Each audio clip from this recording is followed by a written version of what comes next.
equating Dungeons and Dragons with kind of with Satan worship, basically. You were going to get a demon spirit in you if you touched this stuff. And of course, I was in a very rural, very you know very religious minded community at the time, and so I could not find any players. Except for a couple of guys. We played a little bit, but I never really got a chance. I mean, none of us really knew what we were doing. And so it really wasn't the experience I was looking for, and I didn't get a chance to actually play until much later. Actually, until the internet came around, where you could get involved with these kinds of things remotely. And that's when I first became able to play, which is why I always have a fondness for the melding of the computer internet kind of connections with being able to play these games with real people, not just a computer simulation or some AI who's going to be predictable and boring to play with, but actual human beings you can interact and talk with.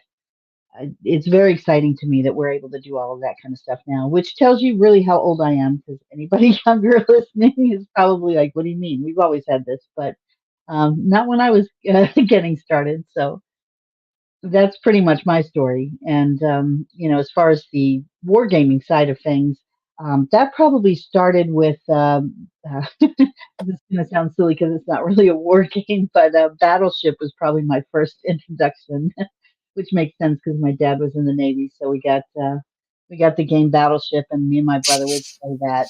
And of course, with Battleship, that's one of the first games that kind of tried to replicate like a fog of war kind of thing.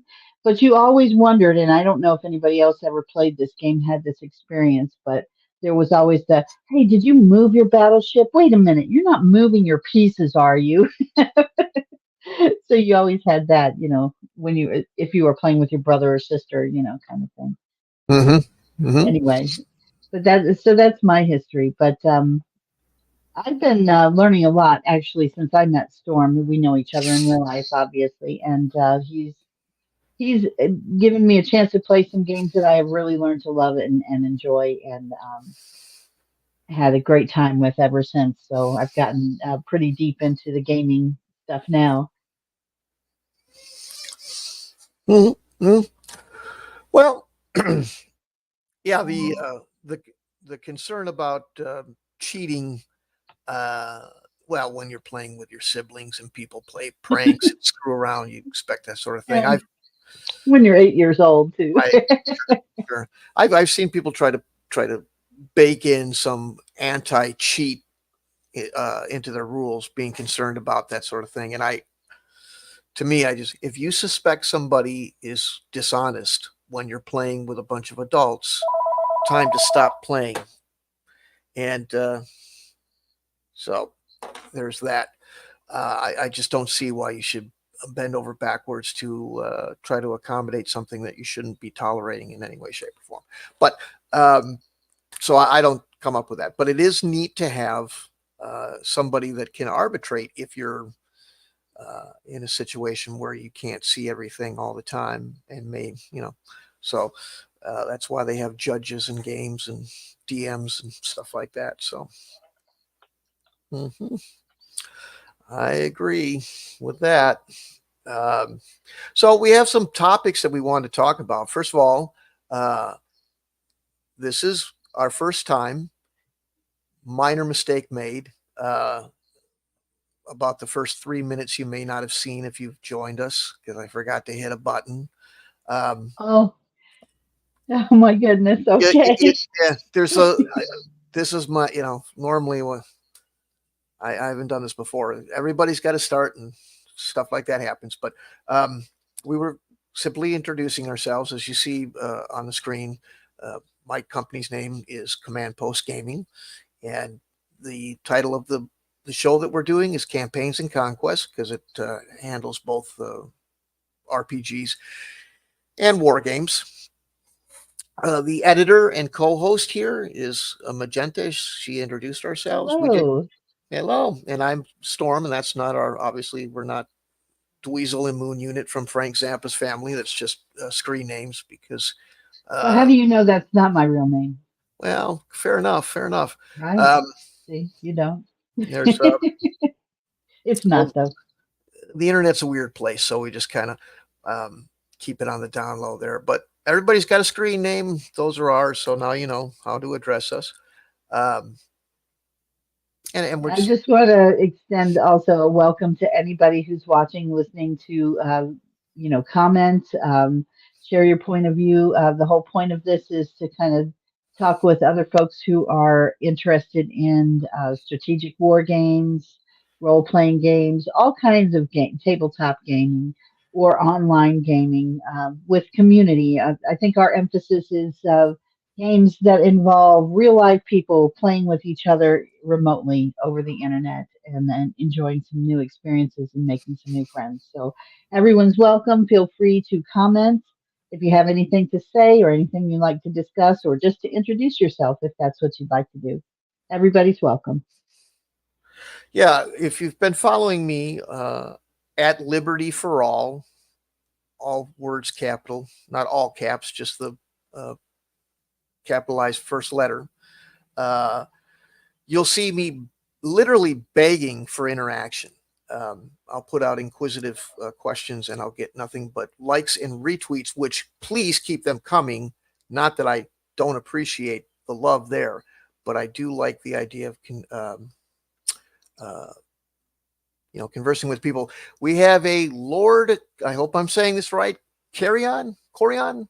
Greetings to you, fellow adventurer. Thank you for joining our inaugural show. Uh, we have a list of topics and just kind of want to peruse through things.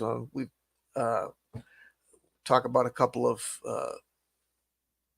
interesting points about role playing games, about war games. Further, it was recently the 80th anniversary of Normandy. And for that anniversary and in remembrance of the heroes of that horrific war, we played some war games and introduced Magenta to a hybrid war game and RPG using Command Post Gaming's new RPG war game hybrid system centered around Paracosmic Convergence. If that seems like a unique name, good. That was the intention. If you're unfamiliar with the definition of paracosmic, so was I.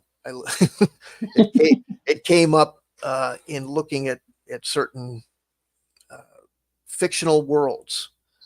I thought Paracos- it's what happened when you parachuted from space, but yeah, apparently well, that's not correct. sounds So like it. Yeah, right. It apparently it's a fancy psychological term for uh, a world constructed in the mind of children, which I find amusing because a lot of the examples in the Wikipedia explanation of it listed things like Lord of the Rings, Middle Earth, things like that, which weren't really oh, a I child's love Lord of the imagination, Rings. right? But as soon as I saw that, I thought this is great. And one of the things I wanted to do was I don't want to live in the past, but I certainly want to revisit it from time to time.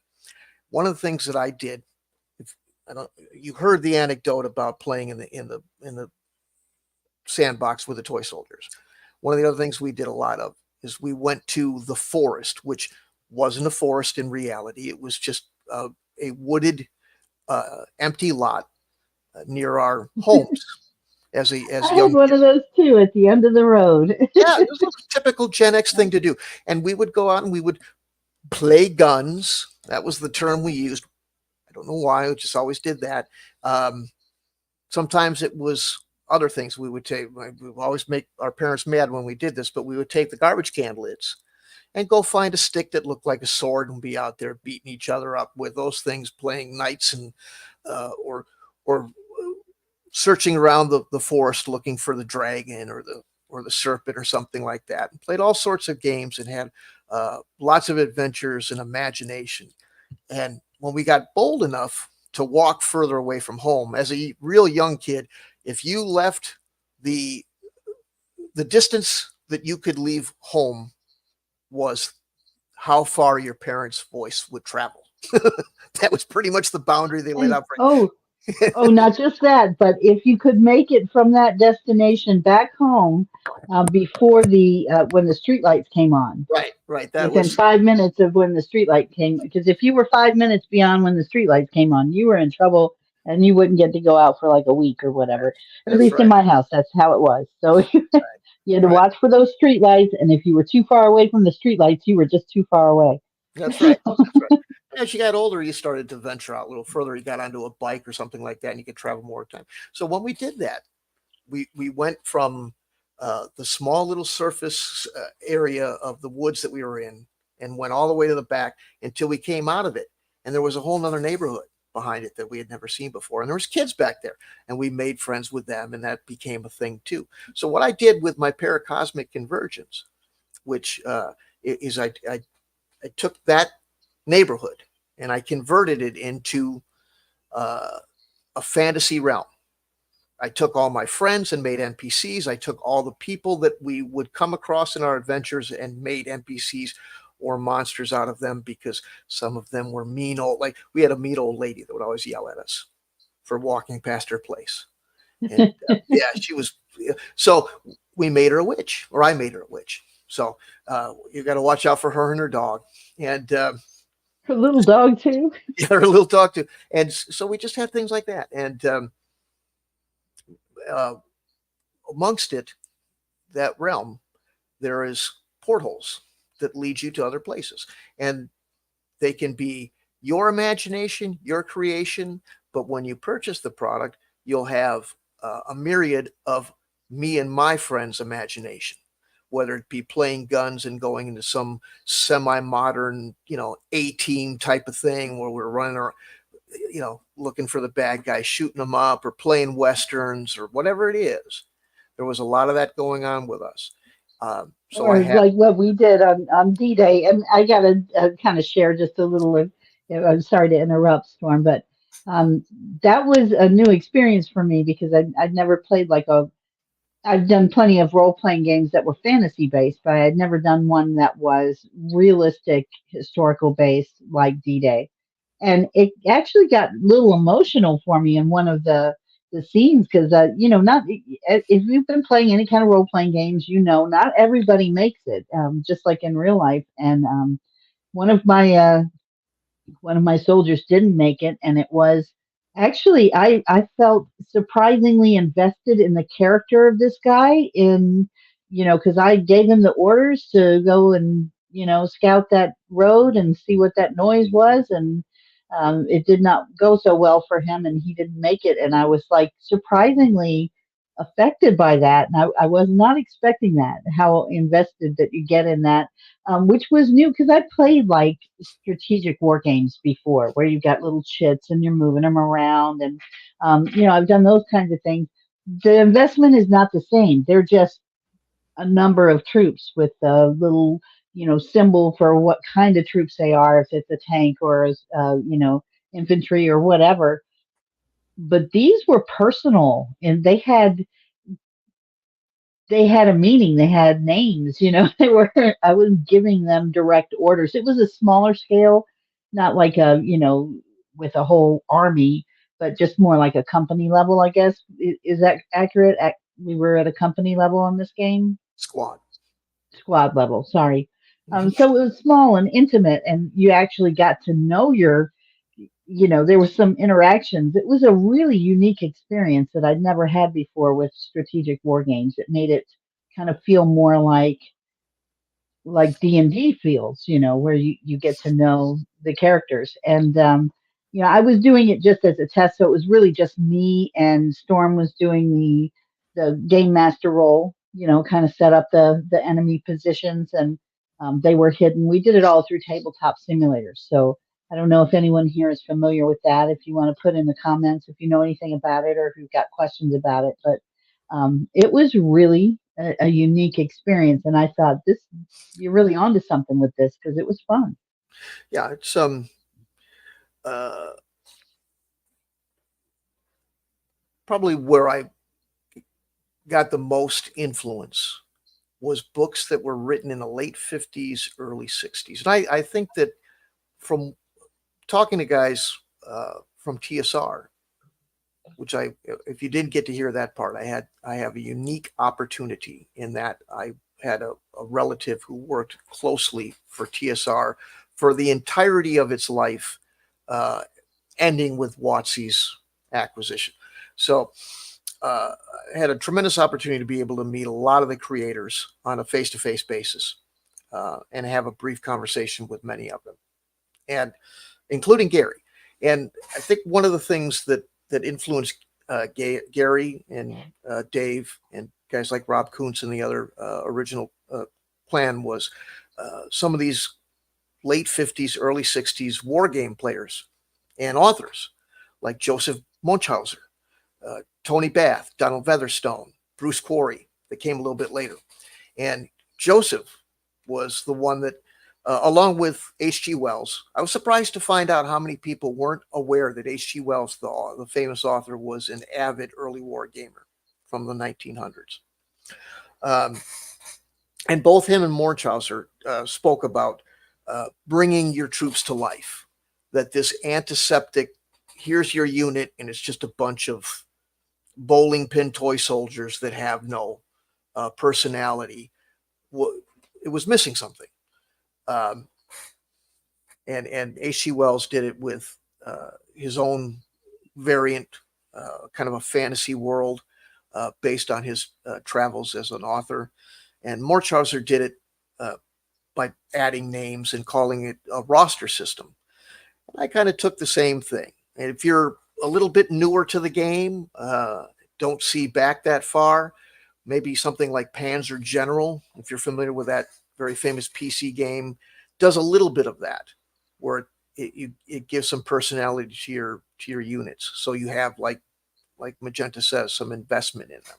But I take it as a compliment that I was able to invoke any type of emotion for some of these people. But that's the intent. It changes the way people play, and it gives a more immersive and interesting experience. I will say I was more cautious when I gave orders after that experience too, because it was like I wasn't expecting to have an emotional reaction when my soldier was killed. You know, I just because I played games before, and you lose guys. It's part of the experience, especially in wargaming. But this was not quite the same because there was a whole narrative. This, Right. it was And that, just a completely different experience. sure. And it's not just because the fella had a name. It was, from what I see, it was because there's a deeper discussion about what happens to you on the battlefield other than, oh, -3, I'm dead. And you flick the model over, remove it from play, and that's the end of it. Yeah. You're role playing it out. And one of those individuals, was very similar to the Saving Private Ryan scene. Everybody's around him, all his comrades trying to. I have a medical system where you try to. It's not just some healing where you apply some arbitrated value Right. to the So, hit points or something like that. You're trying to. What's that? I'm sorry. oh no, go ahead. It was you're trying to save the guy's life, and if you don't have a medic around, it's a lot harder, but you try to. So it kind of was that same scene if you've seen the movie where Yeah. there's so makes it personal, makes it more real, so more dramatic, more than real, I Yeah. suppose. So So it looks like we have a few folks watching. Anybody who's just joined recently, we're talking about the melding, basically bringing together the worlds of role playing games and war games to kind of come up with something that is a little bit more, um, uh, I guess, a mixed experience between the two because they don't have to be that different. One of the things too that from the experience of playing the D-Day scenario that we gamed out that I thought was unique is the fact that the same kind of excitement you get from a D&D game when you're like, you don't know what's going to happen next and you've got a choice. Do you go to the left or the right? What's going to happen when you turn that corner? That same kind of experience was there with this too, which made everything a little bit more of a little more consequential. Because when I played other strategic war games, you can, you're supposed to know maybe there are things you can't see, like your troops can't see, but you always have that God's eye view. You can see where those chits are. If you head to the east, you're going to run into a whole bunch of stuff. So maybe you go to the west, and it makes sense. There's no way to not know what you already know, if that makes sense to anybody. So it was really kind of a unique experience to play a war game where you didn't know what was coming. Right. Over the years, going to Gen Con, other conventions, trying it on my own, reading about it, I've seen a cavalcade, a parade of different attempts to limit things from giant dividers. We did this kind of stuff in the Army where we put giant dividers between a table. We did tabletop exercises in the Army too. And elaborate mechanisms. I saw somebody, pardon me, I saw somebody make one that looked like a pan flute. I don't even remember exactly how it worked. something that, but they were large cylinders. I know what it was. Everything was marked. Like the guy had the map marked out with numbers, and he would drop a little dowel, pardon my mispronunciation, in these cylinders, and that would indicate that there was a unit there. And then the scouter would just use a larger one. And it was neat and it was clever, and but it seemed like a hell of a reach just to try to achieve something that still wasn't completely achieved. It got closer, but it didn't work completely. There's all sorts of different ways. But the easiest way is to go back to the way that this started, the origin, which was D&D, that had evolved from Kriegspiel wargaming. And in Kriegspiel wargaming, you have a judge. The judge, or the referee as he was referred to historically, is the blueprint, the precursor to the dungeon master or game master. And why was there that separation? Other than the reasons we didn't use it as often as we did, and we used to use it a lot, was that everybody that started playing with us as we got older, we couldn't be sitting in the basement all the time. We had to go out and run a paper route or mow lawns or something else. And so when you had the time to play, you wanted to be the player. It used to be, before that, we could round robin, somebody be the GM. It was okay. You'd get your chance eventually.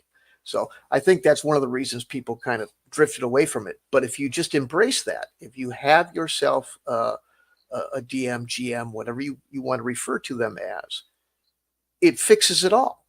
Whether, as far as wargaming and or RPG wargaming hybrids.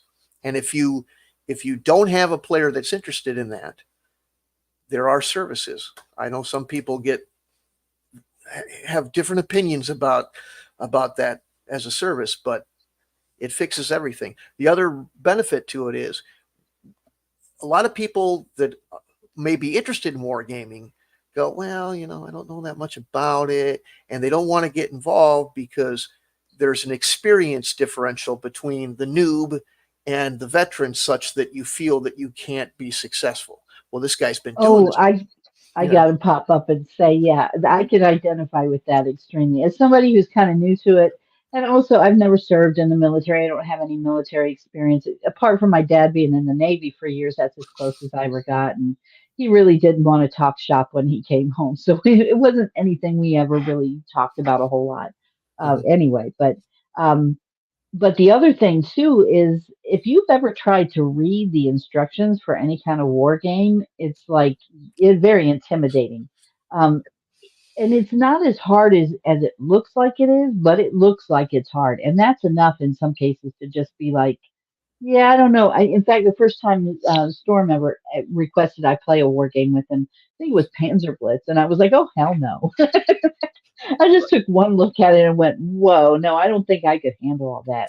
I could be reading that rule book for a week and a half and still not really feel comfortable enough to play against him, who as an experienced player. I didn't even know what half the acronyms were, and it's kind of, if you're a new player and you're just getting into it, it's kind of intimidating because you're kind of like, do I want to ask what HTH means? What do I want to know what that means? Right. You know, uh, do I want to admit my level of inexperience and newness to it? No, I don't think so. So, Right. Right. but having someone who's like a game master, that's a little more. I'm used to that with D&D. You have that someone who can kind of lead you through it. I mean, you still have to have some experience with the rules overall, generally, but someone's going to say this was the outcome, and you don't have to be like, I don't know if I'm doing this right.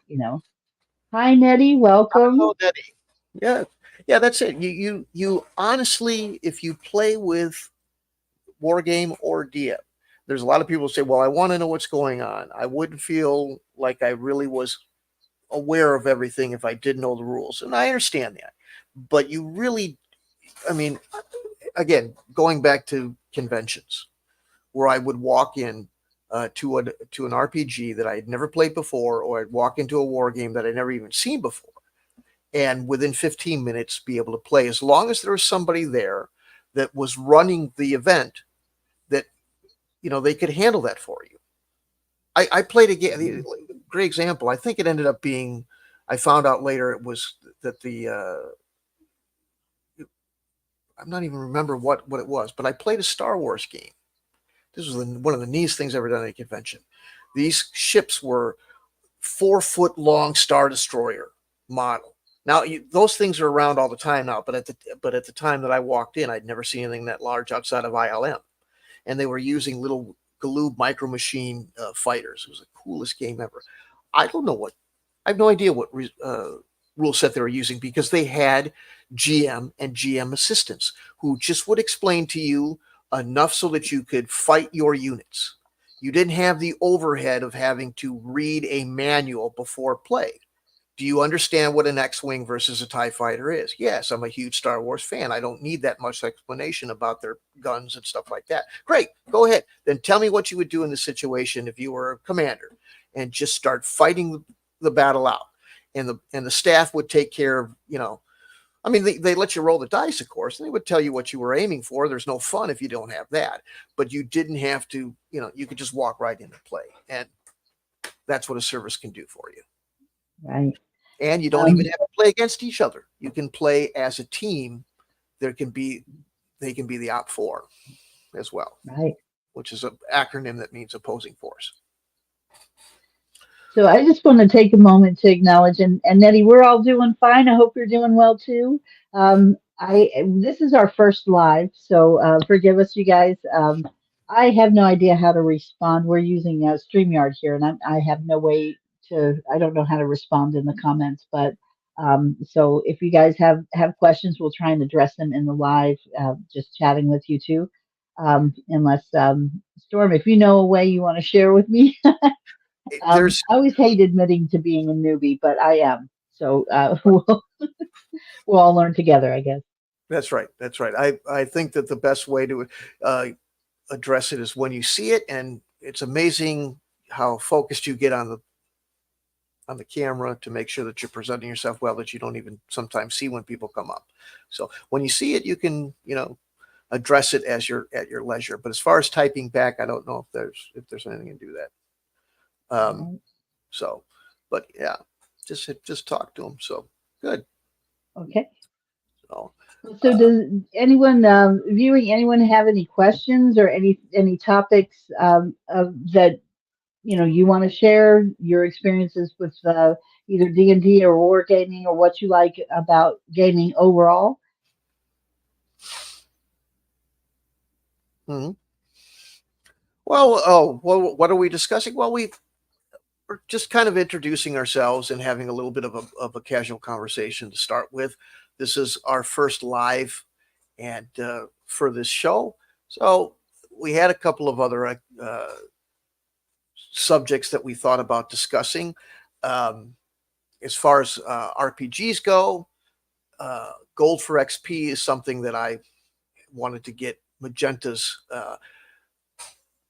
look at too. One of the neat things here that she's very interested. She's had some experience. We're talking about a game that she had played, my RPG, but not as much as I have. I have been doing this a long time. I know 40-year trope. If you're a tabletop gamer, you've heard everybody.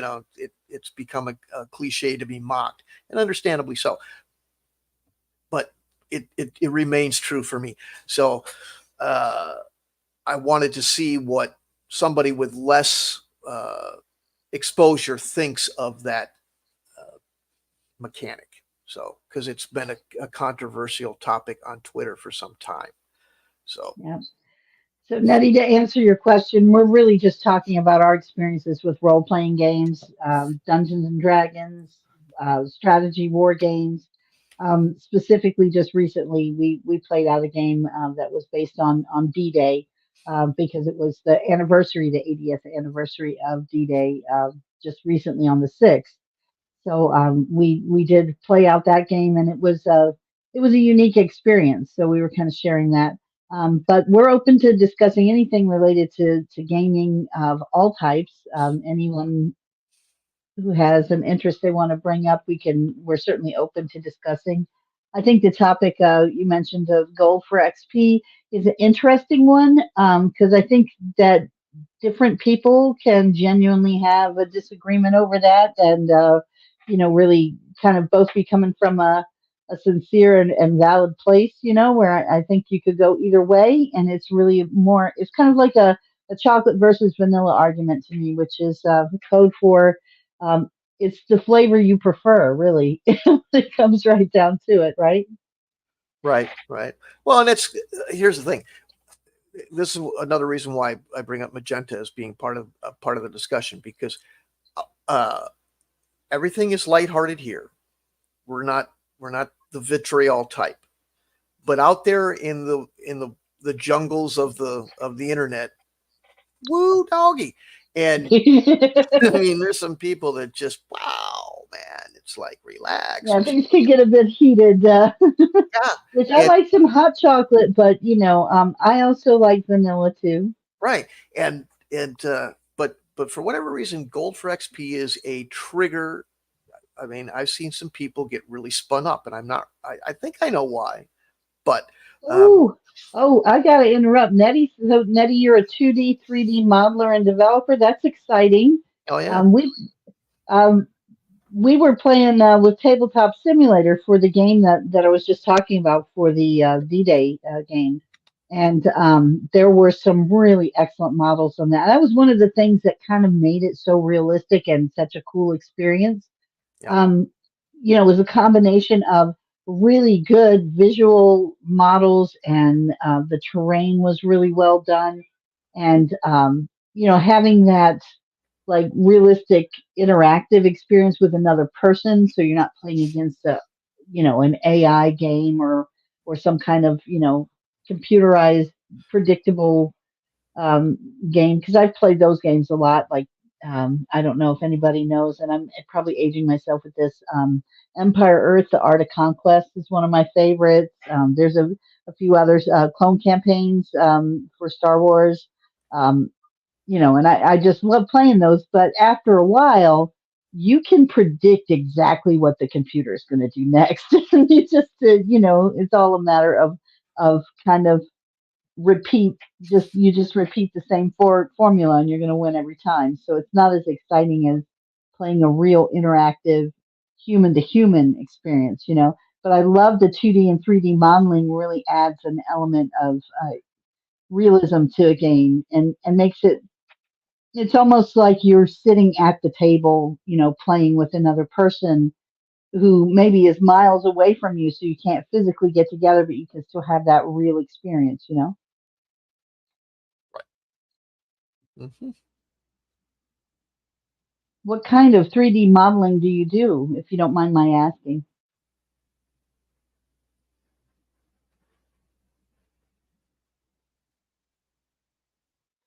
And I don't know if you have a way to bring anyone up on the mic if anyone wants to do that. Are we set up for that, Storm?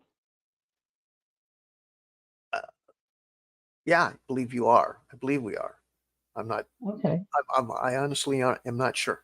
I think so. Uh, the, Well, this anyone who's interested, raise your hand. We'll try and figure it out. this much I know. There's about a 7 to 10 second delay. Right. So if you don't get a response right away, it's as fast as it's moving. It still takes a little while to get there. Right. Makes sense. Yeah. So yeah, well, that passion versus job. That's fair enough. I mean, yeah, these days it seems to be the case that it's more. I don't know. The big No, companies command everything profit wise or whatever it is, but there's always been a group of people that have it's like TSR. TSR makes the products, but if you subscribed to Dragon and or Dungeon or the Polyhedron magazine, which was another D&D centric, not total, but D&D centric, the contributions from people, some of which have gone on to be part of the games later on, just done out of the passion and the enthusiasm to add into it, whether it be mechanics or artwork or scenarios or or mods. Isn't that mod. how? If it's video Isn't games, that how? mm-hmm. Yeah, with the wasn't that how the why did the clone campaigns actually came about that way, right? It was a mod of what was the name of it originally? that Age of was that was Empires? that was Age of Empires modded, Right. and then that was done by somebody who just did so because they were a Star Wars fan, and then it was sucked up by LucasArts and turned into a product. So, um, but yeah, there's a lot of that sort of thing. Uh, Jedi Knight 2, I remember a large modding group for that. You could um, download scenarios for it or maps, I should say, and you could download skins. In fact, they had a skin contest, I remember, and the winner, if I recall correctly, was a Billy D. Williams skin that had the Colt 45 beer T-shirt. If you're old enough to remember, Billy D. Williams did a series of commercials for Colt 45, which was a beer back in the 70s. So Right. it's pretty neat. Mm-hmm. The runner up was a skin of Gene Simmons in full the makeup from the band Kiss, if you're familiar with that. Again, these are all 70s references, but Right. yeah. Well, moving into the future, so we don't lose anyone younger who's watching here. Right. But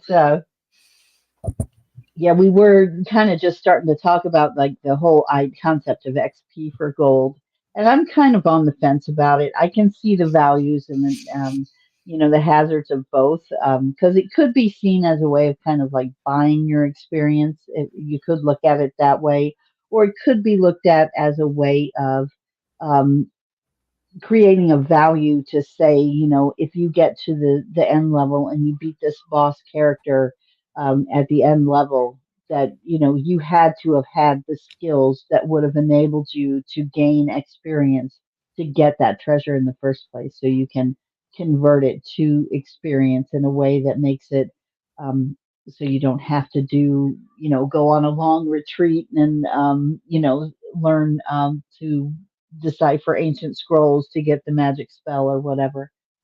Well, it's a component to a larger ongoing online controversy about how role playing games are played in general, and it's a giant rabbit hole to dive down. And the phraseology I like to use is it's a whole nother Donahue, or it's for the next Donahue. It's just it can be its own episode. So I don't want to get too deep into the backstory of it and all that. I just thought it'd be interesting to expose it to somebody who, some of these folks, like I say, on the internet become zealots I mean, just fanatic to the point where, ooh, so Passionate. The word you're looking for is passionate. well, so most people are, but there are some that have a reputation for being somewhat forceful about this thing.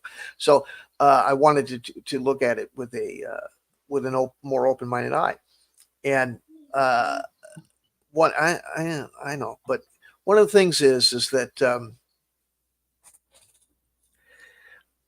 I looked at I looked at it and then had the opportunity after it coming back up about, I don't know, 6 months ago. I had the opportunity to talk again with some of the originators of the game. If you're not familiar with, and I think if you're here to listen to RPG, I've become online. I've become larger with the RPG people than the wargaming people recently. Um, you know about Blackmore and Magenta. I don't know if you know about Blackmore is the original D&D campaign uh, world. Uh-huh. Recently, there was a documentary made about it and about how D&D started and a lot about this campaign. Um, and some of the guys that were involved in it, I've gotten to talk to. So, and that's the kind of level, like you were saying earlier. There's two different. Well, there's more than two, but there's the people who just want an adventure, which the terminology used online is one-off, which is, if you remember shopping for D&D stuff back in the day or looking at any of it, there was what they called a module, which I is like, remember the modules. I think I still have one. sure. And that was kind of the next scenario. You got the book. You're talking early 80s. So you have what they call, now there's a couple of different ways they call it, but I call it BECME, which is a system that was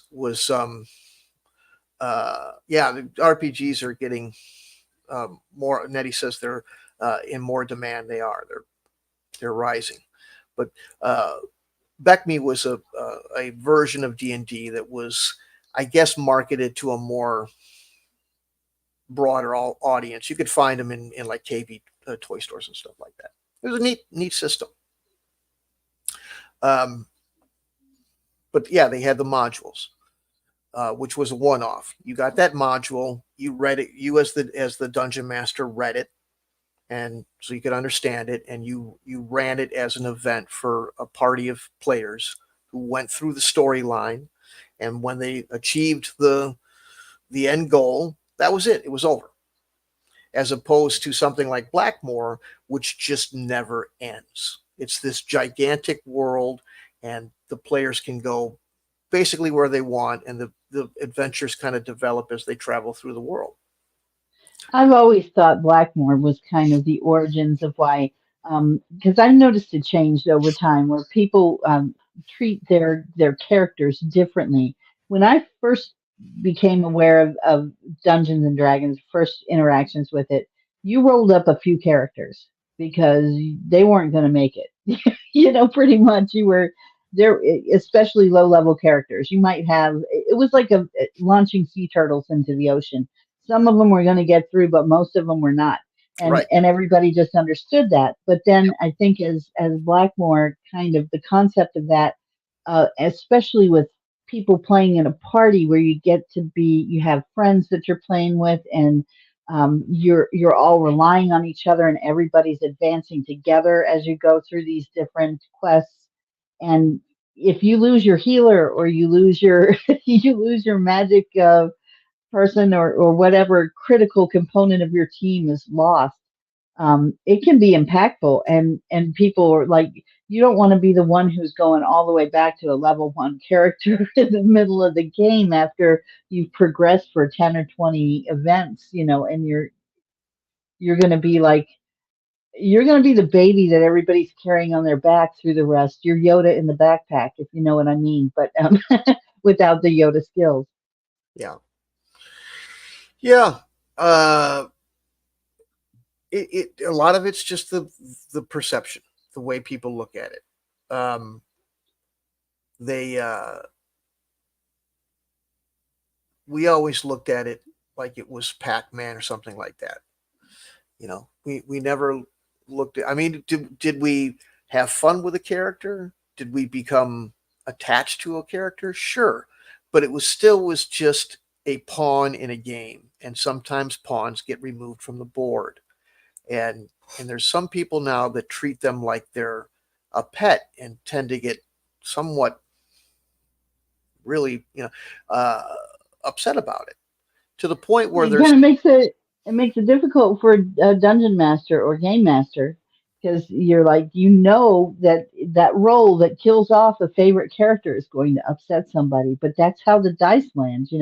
right. I remember we were playing a game, and Nettie's asking if we're working on any games, and we have several that we've worked on. One of the ones that we had been running for a while, that I was participating in, was Ash Worlds, Star Wars based kind of theme that These we are were doing. tabletop games, yeah. Yeah, tabletop.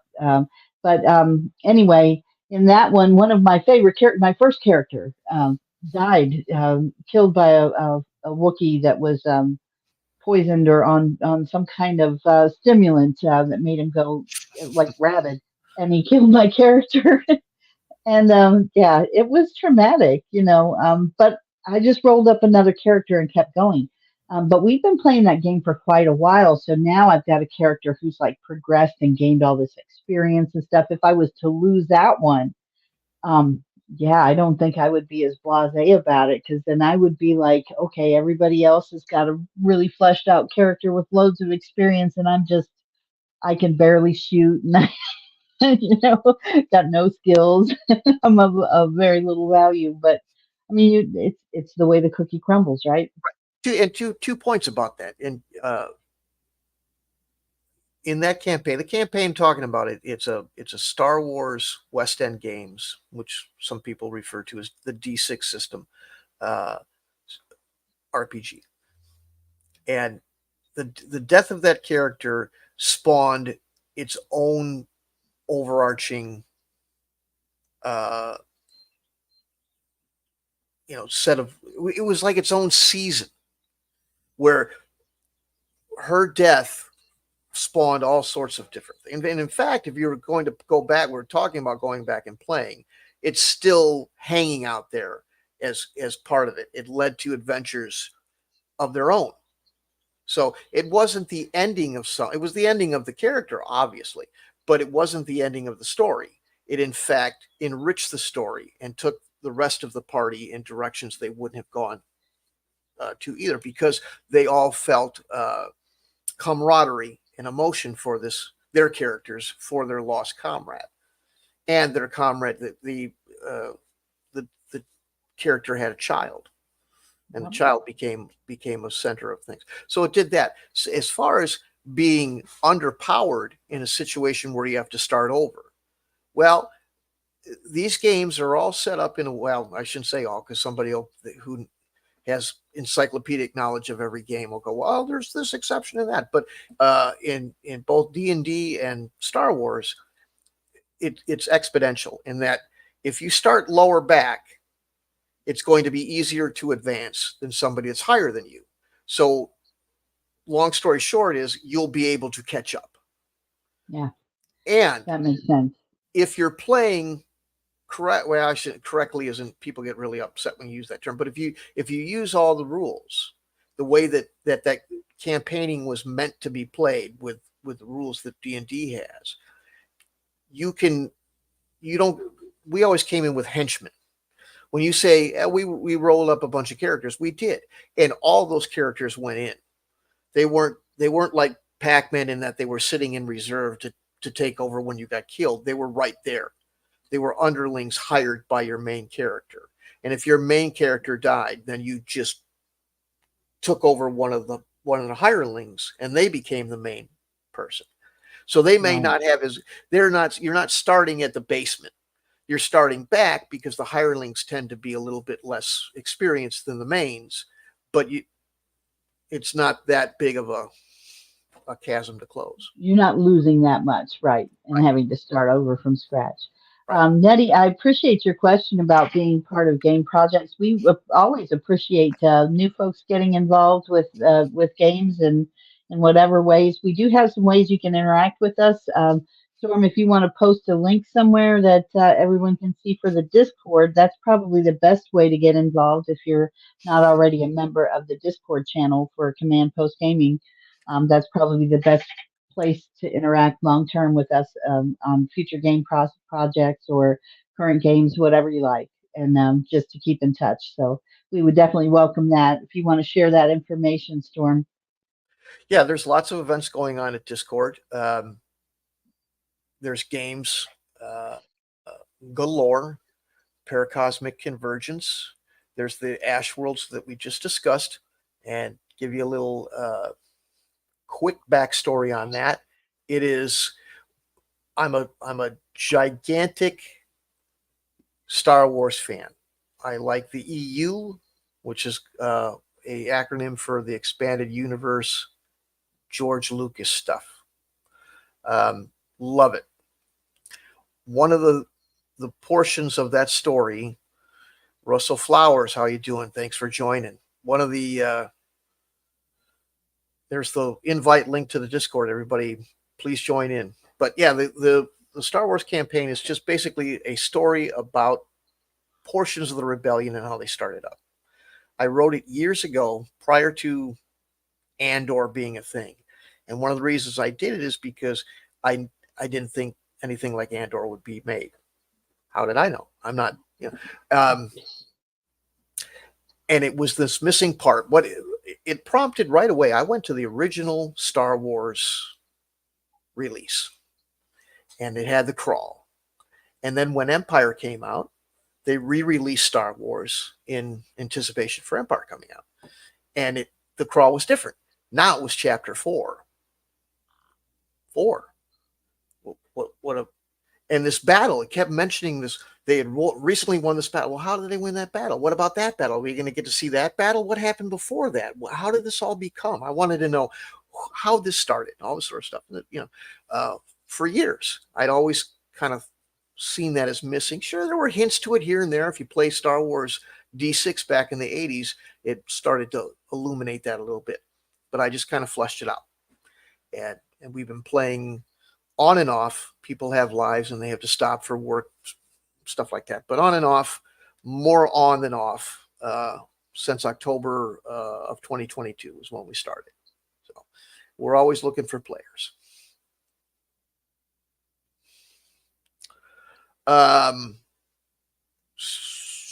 Work, I don't have anything as far as work. I'm just a single individual, and I work on tabletop games. I don't do 3D modeling or have any PC games that I'm making. I don't.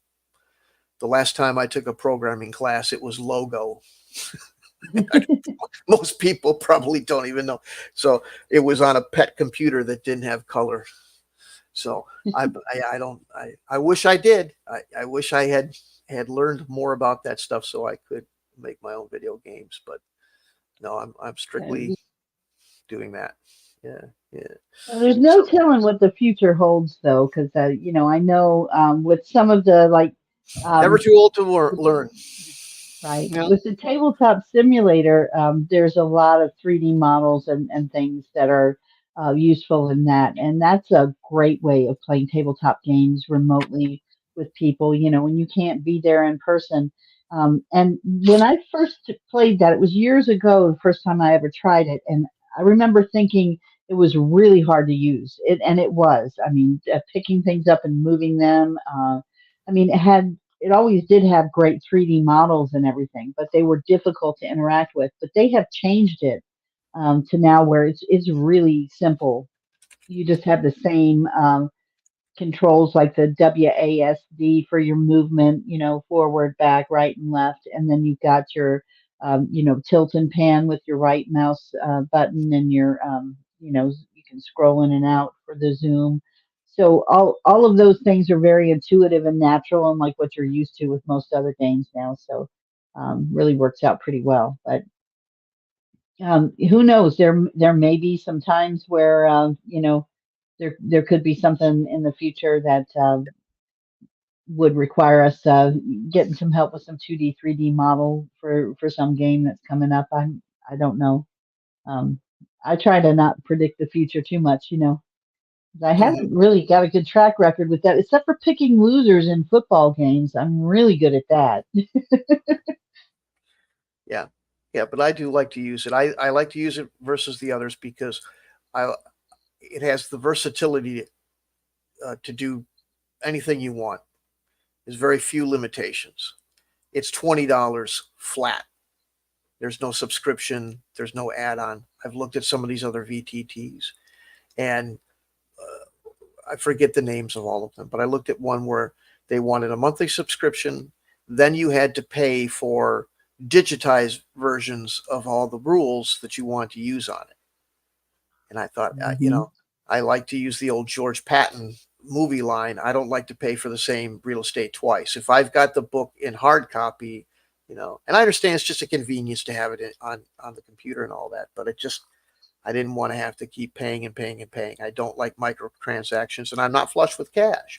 So, uh, $20 just it opens up a universe of possibilities, and it's a lot of fun. So that's why I tend to use that over the other ones. And I've done some DM services with it. I've run a couple of games through Start Playing as a hired GM and use tabletop. And a lot of people, I've heard, I don't know about that one. Don't you have Roll20? That's what I use. And I thought, well, just give it a shot. So and largely it's been a positive experience. So with those people, yeah.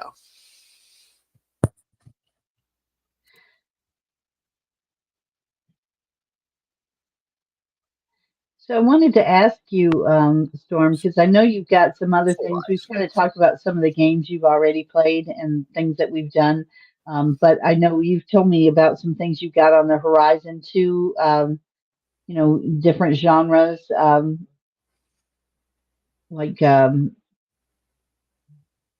if you want to go over some of them that you're looking at creating in the future. Sure, Nettie. How you get our projects is again, come to Discord. We'll do demos for you. They're going to be out and available for purchase real soon.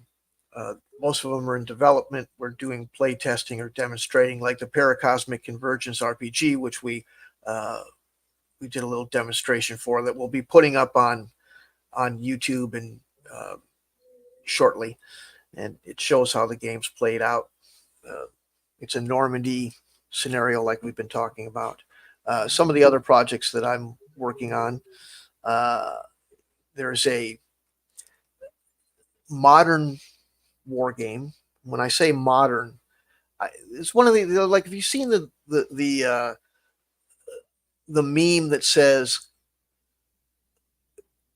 modern movies, or I forget how it goes. Anyway, when you get older, you don't realize that you're talking about something from 20 years ago. You reference it from the other day.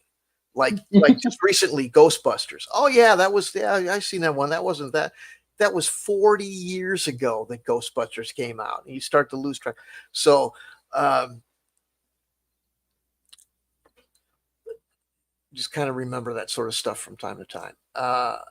Anyway, so the projects are modern wargaming, modern from the end of the Second World War forward, which for a lot of people, something that long ago doesn't seem like modern. But Well, it is, and I can see why it's considered modern versus because it's mechanized, and that's a basically, yeah, trait of modern warfare is mechanization, air right, power, all of the things that we consider. Now we're going to end up with future war powers are going to be completely different, where you're going to have right. probably robots battling. I don't know. I'm a as much as Storm here is a Star Wars fan. I am a Star Trek fan. So the thing I keep thinking of is when are we going to get to the point where we're all walking into tubes to be casualties because a computer model predicted we were killed and we Right. don't want to destroy our buildings anymore. So we just all, like, if you were a casualty of war, you just report for disintegration. What What one point of do the we get to there? Because that'll happen. right. Well, and this so basically what when I say modern, I'll just give you an example of some of the scenarios. So we're going like say post World War II, and that starts with a what if. I played a what if battle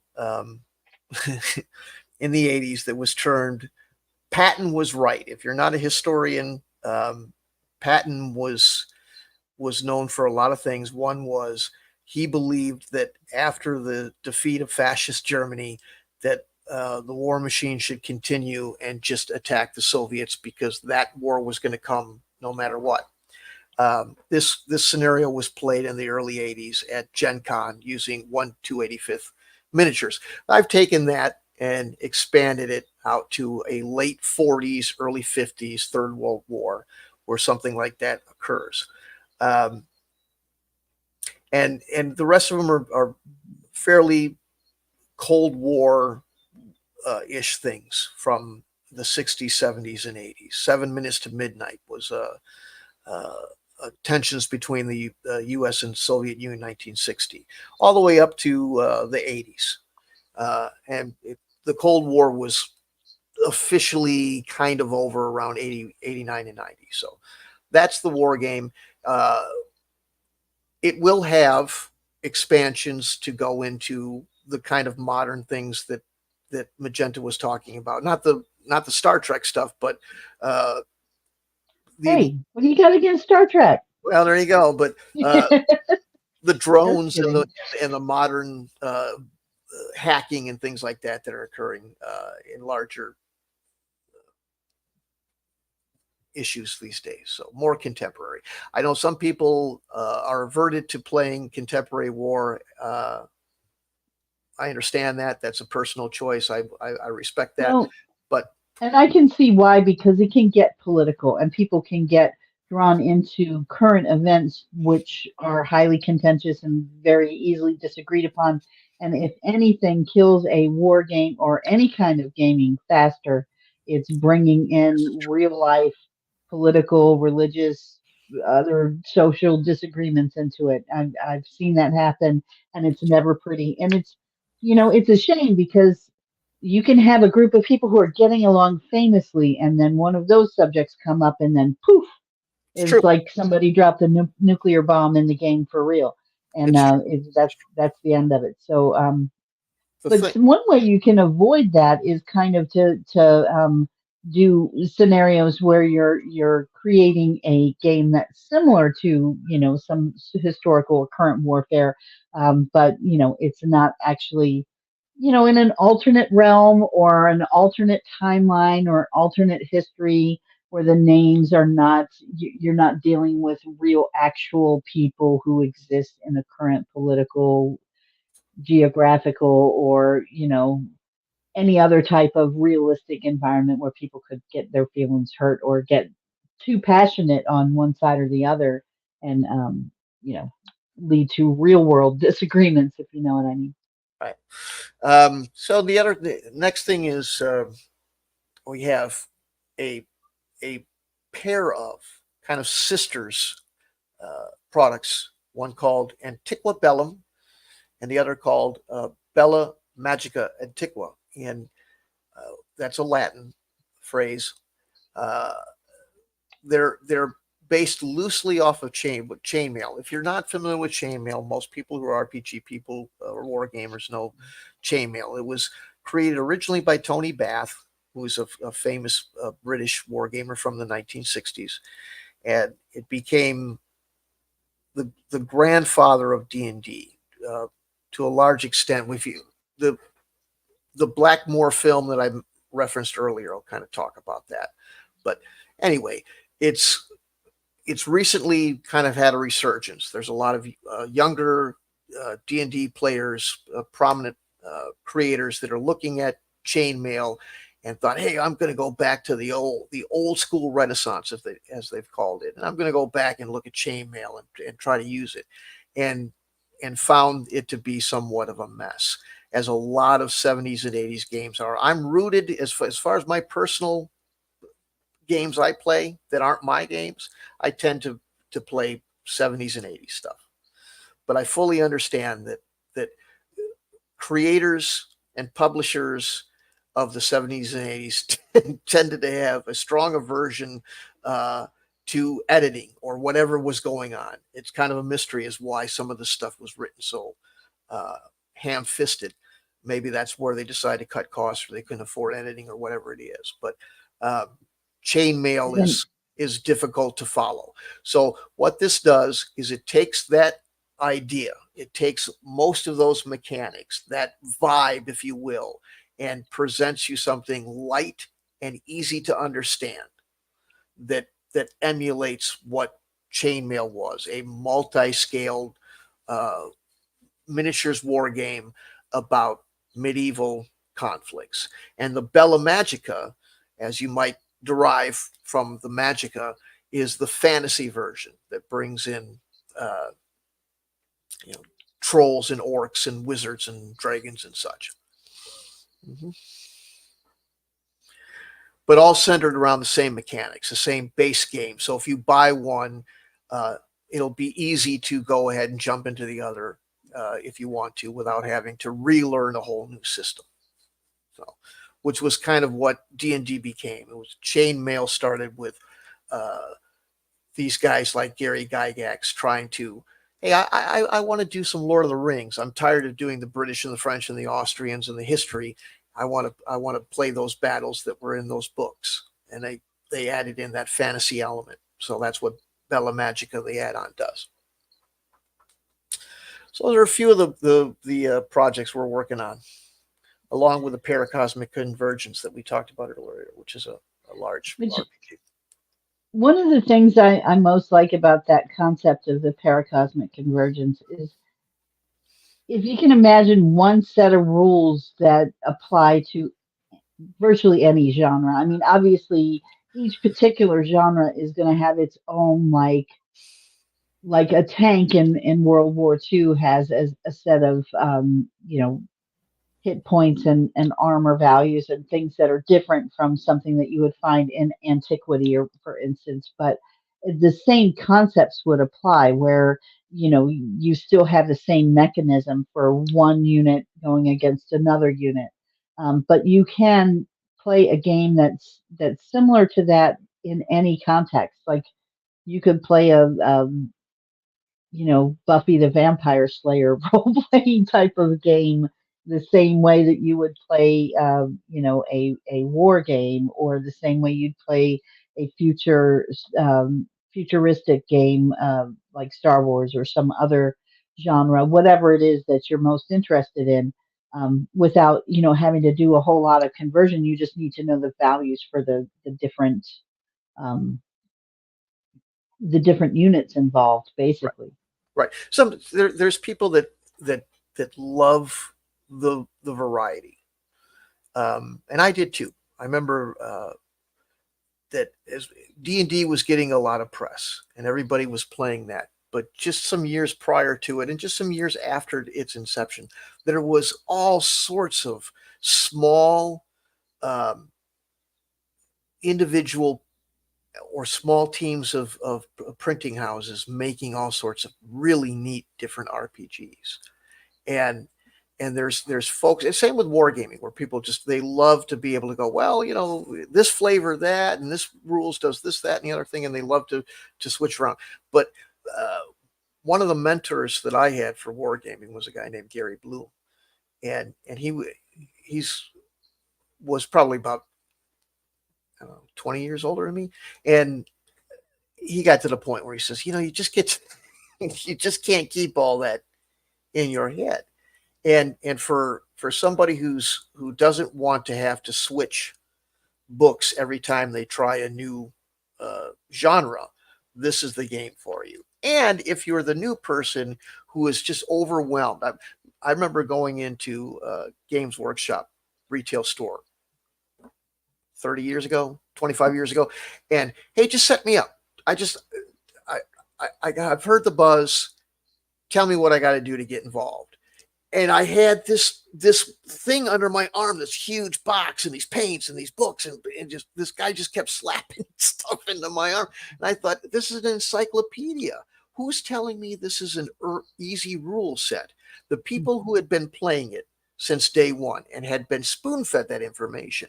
But if you're handed that brand new, it's like a college level course. There's a huge amount of material to have to consume.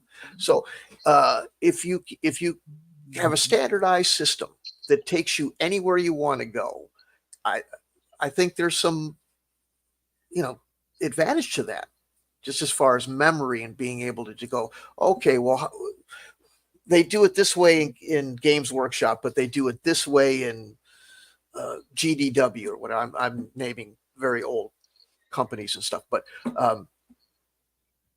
just standardization has its conveniences, and that's what Paracosmic does, is standardizes everything. So you can have a mass battle in Star Wars, or you can have a mass battle in Fantasyland, or if you really want to get crazy and try, I mean, some people go, well, of course they're going to lose, but you can have that crossover where a bunch of stormtroopers walk through one of the portholes in the worlds, and next thing you know, they're fighting Isengard or something like that. Whatever you want to do, mix it up. Well, if they've got Darth Vader with them, it's an even fight. Something, yeah. I mean, you want to see something like that. Well, they'll end up, if it's Isengard and Darth Vader, they'll just team up. That's what would happen. Sure, maybe so. Or Sauron versus Darth Vader or something, whatever you want to do. So it leaves for that. I don't know. Can you make a stormtrooper costume that fits an orc? Is that possible? That could be. Yeah, that kind of thing. But that's what the role playing does, and it's got the OSR type of vibe to it. I use influence from the games from the late 70s and early 80s that I knew and loved, and took mechanisms of that and made my own thing for it. So it's very simple. It doesn't have a lot of the mathematics that some of these other games have, and you can just get right into it. Real simple. So, and a narrative designed for narrative, including combat. It's not just hit points that are being removed. You're not swinging a +1 sword and doing this much of damage. It's the thing that we spoke about earlier, where emotions were evoked. The soldier wasn't shot for 12 points of damage or whatever it was like that. He took a shot in the gut, and they tried to patch a hole that was bleeding too fast for them to seal up. And they watched him, fight for life. And it seems gruesome, but it's just drama. Fight for life and die as they try to save them. You bleed out, or you lose a finger or something like that, or you can be permanently scarred. Well, you might live through it, but it's going to change your thing. So change people's perception. There's a whole it's not as complicated as something like Unearthed Arcana, but there's a whole social structure and social interaction system. So a scar on the face may not seem like anything, but it may change the way people perceive you when they see you as a stranger or something like that. So you could fight through the pain. Right. Yeah. Okay. And if you don't get that reference, go watch Princess Bride. It's totally worth it. Right. And then you'll get that reference. Yes, right. You can fight to the pain. And I'm not going to go on about that, but if you know, you know. Mm-hmm. Mm-hmm. I wanted to take a moment too. It seems like we have quite a few folks in here, and I appreciate all of you guys sticking with us and listening, and making comments and all of that kind of stuff. Would just like to ask a additional favor of everybody watching. If you're liking the content, please like, follow, and subscribe. Help us, grow the franchise here and the get some attention here on all the stuff, and just have a place to come and talk. We do want to have, folks come up and speak too. If anybody has anything to say, let us know in the comments section, and we can invite you up to the mic if you want to open up a topic of conversation of something that's important to you. We want this to be a welcoming place for everybody to be able to share what you think about with wargaming and role-playing games, what your favorites are, what you wish games had, Any topic that's near and dear to your heart's welcome, except for politics, religion, and no, don't drop an atom bomb in here, okay? So Right, that's right, all we ask, right? right. Thank you.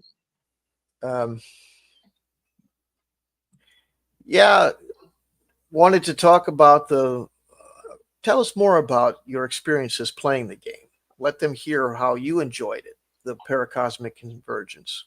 Oh, one of the first things that I thought was really unique because, and this was just as a test, it was just a one-on-one. So it was me against Game Master type of thing. And it was because, we were just doing a test run basically. But we were playing it for real. So it was a real experience that way. And the very first thing is my troops were dropped behind enemy lines, on D-Day. Paratroopers that unfortunately did not land the way that they were intended to because of weather considerations and anti-aircraft fire from the German forces in the area. We were scattered and dropped behind enemy lines with very little cohesion, under a strict no communications policy because we didn't want to give away our positions or give the Germans any idea of what was coming. So everything was hodgepodge and mismatched. And the very first thing, we're in the middle of the night in the French countryside. We don't know where we are, and we run into these two French guys who have baked us an apple pie because they kind of saw they saw the folks landing and they got prepared for us. And so, when to start with, we have to obviously roll to see can we understand each other. And they only speak French and I was only speaking American. So I had to break out my old high school French and try to communicate, which was very interesting and immersive. And then we found out from them that they had spotted some enemy German anti-air battery and 88s ahead, and we had to go and try and locate those and take them out because they were obviously what caused us to be dropped the way we were. They were shooting at the incoming other paratroopers, so that was an urgent thing. And kind of the way it worked was basically I just made decisions, so I didn't have to I couldn't see what was coming. I basically just said, well, I want to spread my guys out, make sure everybody has a buddy so they can, be on the lookout, eyes and ears open to see if the enemy's coming by. And then it played out very much like a role playing game from there, where we're, moving ahead. Somebody comes back and reports what they saw or what they heard. And then we ran into a couple of guys who were also dropped and had landed ahead of us and could see that there was a half track, a German half track. And they had an encounter with fighting the soldiers that came out of that. So we kind of had an idea of where the Germans were located and pushed on from there. So there was a few casualties, and it just really was a unique experience because it blended the two elements of like the role playing, the emotional. Every troop under my command had a name and a personality, and became important as the game went on, versus just statistics and chits that I'm moving around. So I Right. liked it. I thought it was cool. How does the determining your strategy or your course of action when you don't know much about what's going on? How does that affect you? How do you play that out? Yeah, so that felt a lot like Dungeons and Dragons. It was very much like I don't know what to do.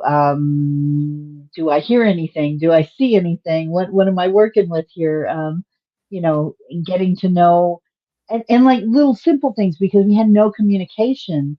That changed the game enormously. I couldn't just say like normally when you're playing on one of those games like the map you can see kind of behind our little windows here, is a traditional war game map with the chits and everything. You can see where everything is, and when you want to move your troops, you just move them. They just go where you tell them. This was different. They may not even be able to hear me. I if they were too far away from me, I had to send a runner to go and talk to them because I couldn't just use the communications because there was a blackout on that. So it made things more realistic and a little bit more dramatic all at the same time. Hmm. Hmm.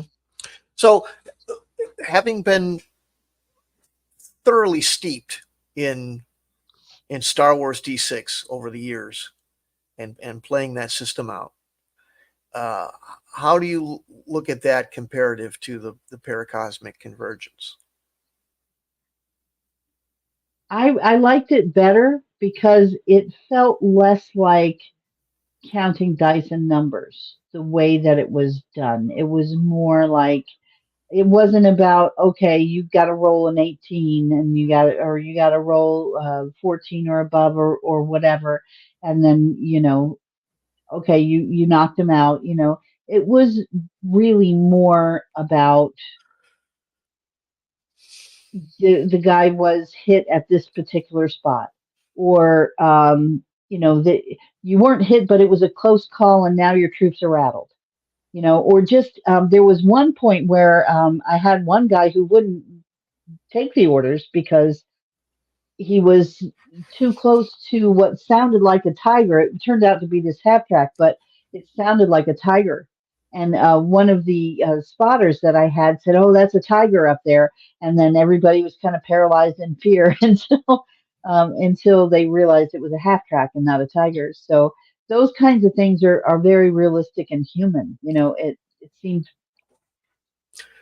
and Yeah, it's unexpected too. I'm not just looking at it and going, "Oh, okay, that looks like a bunch of armored troops that I'm going to be facing if I head that way. How can I go around them?" Because I couldn't see where they were. mhm. I was just getting these reports, like kind of like what I would imagine if you were in a commander's tent and in some older type of where there were no modern communications, and the guy runs up and says, "We've got reports of the enemy located to the west of our position. We don't know exactly what's there, but it could be as many as 1,000 guys, and you didn't know they were there." And now you're like, "Oh, I had these plans, but now I got to adjust to this because I wasn't expecting that." Right. So, now we that's the vibe we're looking for. That's what I was trying to achieve. Now you've played this.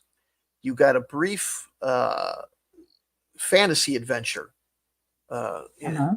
introduction to Paracosmic Convergence, the Wizard's Tower scenario that we played briefly. Does Right. you've tried it in two different genres.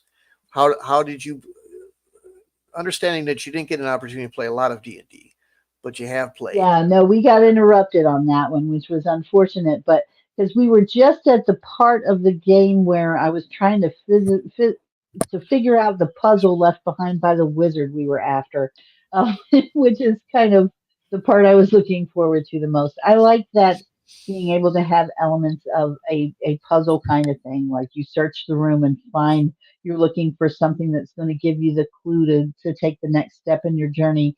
And you have to kind of use your not just your character skills, but your own natural ability to figure out something that is a mystery. How does it Um, go? Like I said, you haven't been able to play a lot of D&D in the past, but I believe you have played D&D, yes, correct? Okay. So yes. how would you compare it to that?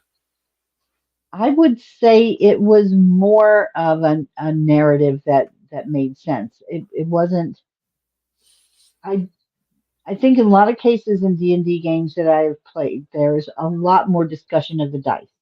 I Uh, mean, not that you're not rolling dice in this, but the dice and the hit and the points, it's all about it becomes very numerical, which for me, not that I mean I didn't do badly in math in school, but I didn't really feel like math. I wasn't a math geek. I just didn't like it that much. right. Um, so taking the numbers out of it and making it more of a experience where you're tying it's an event that happens rather than just this number was higher than that number. I mean, I could grab a deck of cards and play war, and that it's very similar vibe where I have an 8, you have a 7, I take your 7. This was more of um an adventure kind of story where I felt like the things that were happening were actual events. I don't know if I'm wording it right. If I hope you guys can understand what I'm trying to say, but I think removing just the whole number, kind of like I'm comparing this number on a chart to that number on a chart, and did I win or not? Not that that's bad necessarily. There is an element that's cool about that, where it's clear cut. If you won or you didn't, or if you had a partial victory or whatever. But this was just more nuanced. Mm-hmm. Mm-hmm. Um, mm. So I've wanted for a while to make the switch uh, from, and I know there's a lot of people say don't advise against this, but nonetheless, I'd love to see, as much as I love Star Wars, D6 West End Games. I've had a lot of opportunities, again, in the past, to meet some of these folks by attending Gen Con and by having family and friends in the medium. And I got to meet and become friends with Scott Palter, which is the West End uh, one of the creators. He was running West Ends for a while, West End Games, which is one of my favorites. I think that a lot of the products they made were great. And I love Star Wars D6, but I've really wanted to alleviate people from, like you say, what seems to be somewhat of a, I don't know how to say it. Star Wars D6 is often said by people on the internet as one of the greatest RPG systems ever made. But it does still seem like it moves slow when you walk into combat. So I uh, did notice that, yeah, because you have to target each individual, and there's multiple dice rolls, including rolling for initiative with each person that you're interacting with, and you can end up rolling like 5 or 6 times to get one result, basically.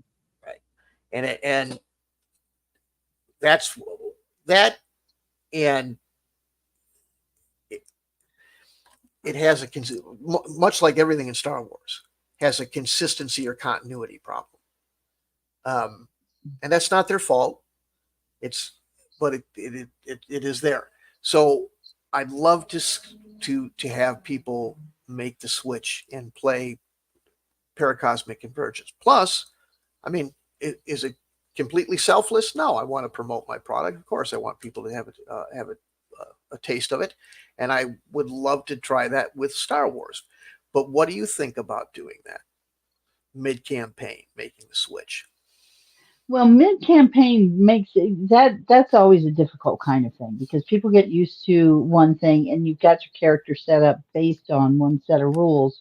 And so if you're like doing that in the middle of something, it does feel very much like you're losing out on some of the things like, well, I gave my character these stats for these reasons because it went with this game Right, system that we've been playing under. So now how do I play when I don't have that? right, So I could see that being something that would be hard to. I don't even know how you would do that, and convert that over to make it work in a way that would make sense. Um, but if you could, I could see it being just being more narrative with it, and just being a little bit more. There's a sense of kind of like a logical narrative that comes out of playing the way that we did with the other two games that I didn't find was going on um, with the D6 game, just the way the rules are.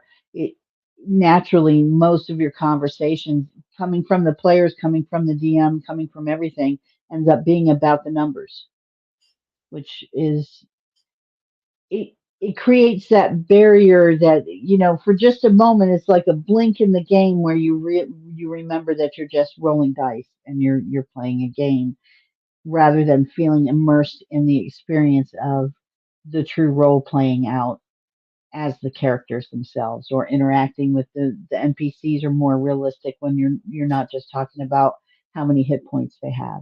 right, right. Well, there's a couple. I have, as I've said, I'm a fanatic for Star Wars, so I have several campaigns.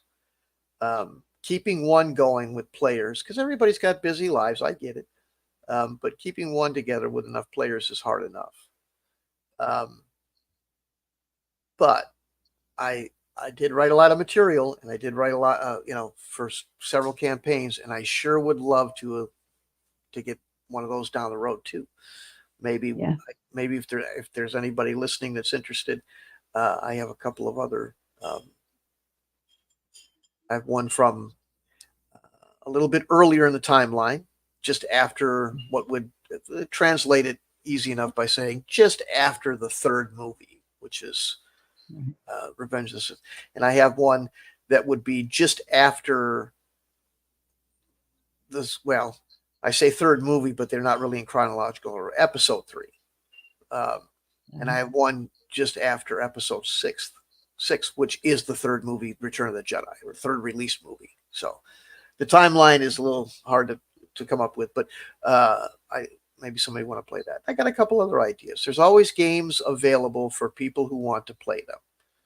I have plenty of that, and they're games that I have a fantasy campaign idea about the Norse Vikings and about Isengard, cool. The mythology, where you're in some points you're playing in the history of the real world history, circa the 10th, let's see, would it be 11th century, and you'll be transported to the mythical planes of Norse mythology to Have you ever, sorry to interrupt, but I just got to bring this up before I forget. But I don't know if anyone else has ever heard of this either. But and I don't have a real good, solid memory for details. I can't give you any sources or anything like that. But some years ago, I did read something about someone had done a rewriting, basically.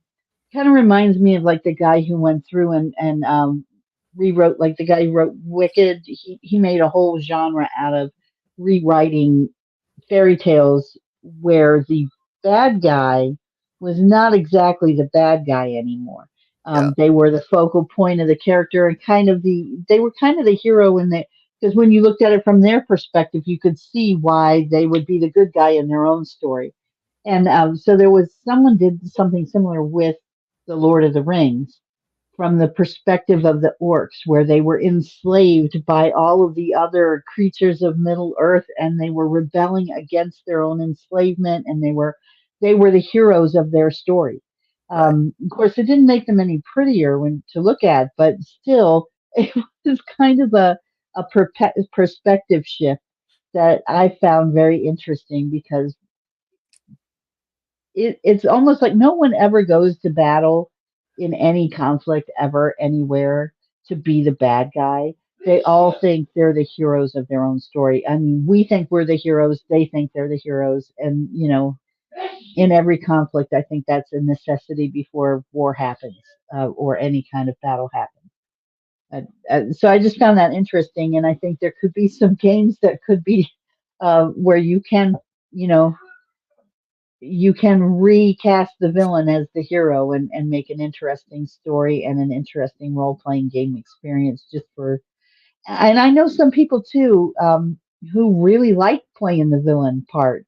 They don't want to be the good guy all the time, or the whoever you're told the good guy is, because again, it's perspective. But Yeah, and that's what the alignment system is a little about. In a lot of RPGs, there's an alignment system, and um, a lot of people.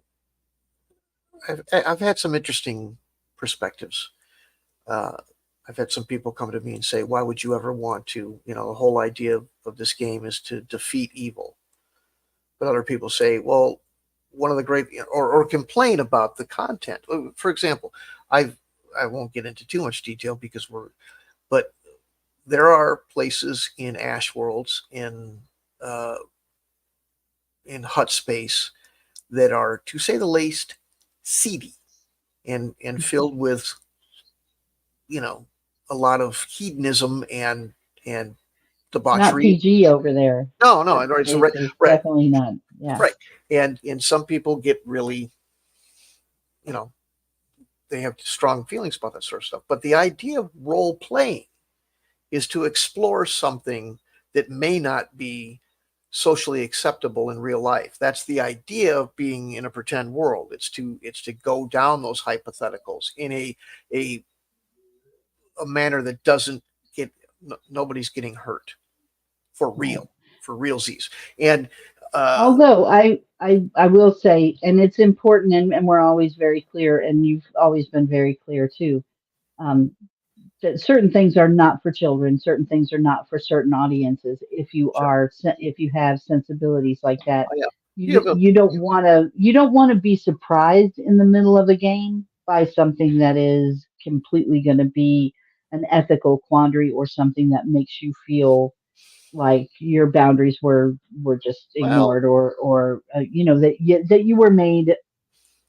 exposed to something you were totally not prepared for, that right. kind of thing. So Well, it's important to disclose what you're dealing with and have some kind of like rating that, the hey, this idea, is for kids. This is for kids. We have fairies and elves and harmless play and no real violence, or this is for adults only over here. That kind of thing. but the idea is to be able to explore things that you wouldn't be able to socially acceptable. And that's why you can play the bad guy. Was the point of me bringing that up? Oh yeah, yeah. Sorry. So, I but just didn't want anyone getting the idea that we're like, that there's like no boundaries. well, I just I, okay, um, know the material. Yeah, I always look at it this way. If you want to play, if you want to play in Star Wars, you likely know Star Wars. If you know Star Wars, you know we're going to Hut spaces. That's what's up. Yeah. It's Vegas without any laws, and so but sure, I suppose that if you're not, if you're like, hey, I want to try this out. I mean, if you walk into one of my games, whether it be run by me or somebody else, if it's not run by me, you there's pages for advice. There's pages that discuss these sort of things. There's ways that we explain and help you navigate that. So no, we're not going to uh, show you the ugly baby picture without your knowledge. To use the old Seinfeld joke, where I think it was Seinfeld that did that one. Don't show me your kid's picture until I've had my coffee. They show you somebody that you're not ready for, or flash you some picture you aren't ready for. You're not going to get thrown in front of a screen that you didn't want to look at or anything like that. So um, we'll let you know for sure. But again, if you're a fan, you should know where you're going to go. I mean, Hmm. I say like people that play a mafia, somebody's going to get whacked.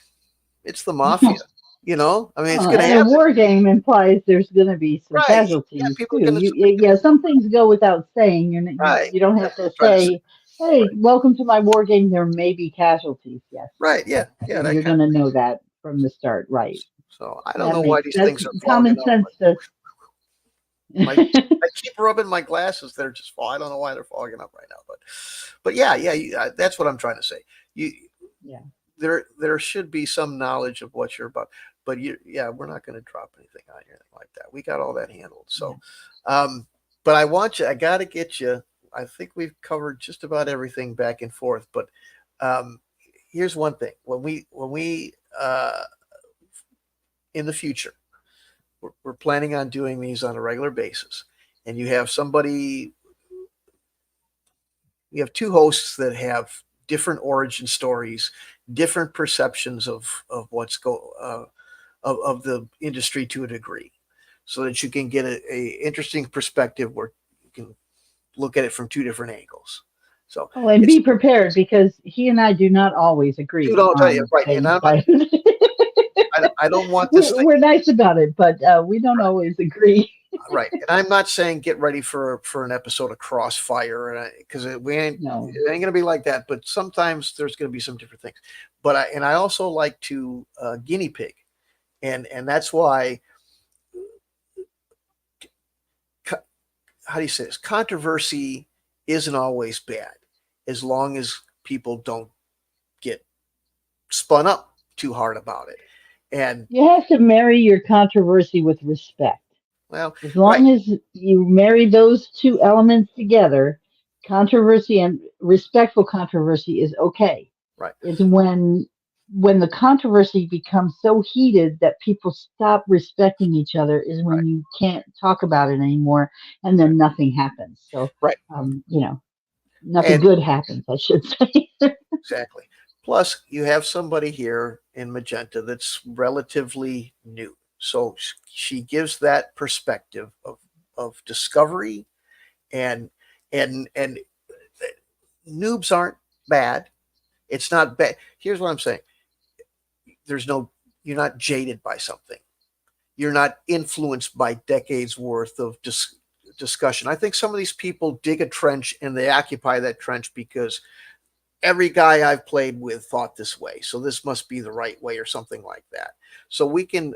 That's why I'm wheeling you back around to the gold for XP because Oh, you that happens. Yeah, that happens in almost every realm of life. I have seen old ladies get in major, almost knockdown, drag out arguments over cornbread recipes. So I mean, it can happen. sure. It's natural human nature. But yeah, I'm happy to get back to the gold versus XP because I think we disagree on this one. Honestly, I can see how gold for XP is a mechanism for representing something that you want to have happen in a game where experience is given to players at the end of a mission. Because as a player, because I've never, and then one thing we do differ on too is not just the experience levels, but I've always just been a player. I've never DM'd or game. I've never been a game master. I don't want to be that leader.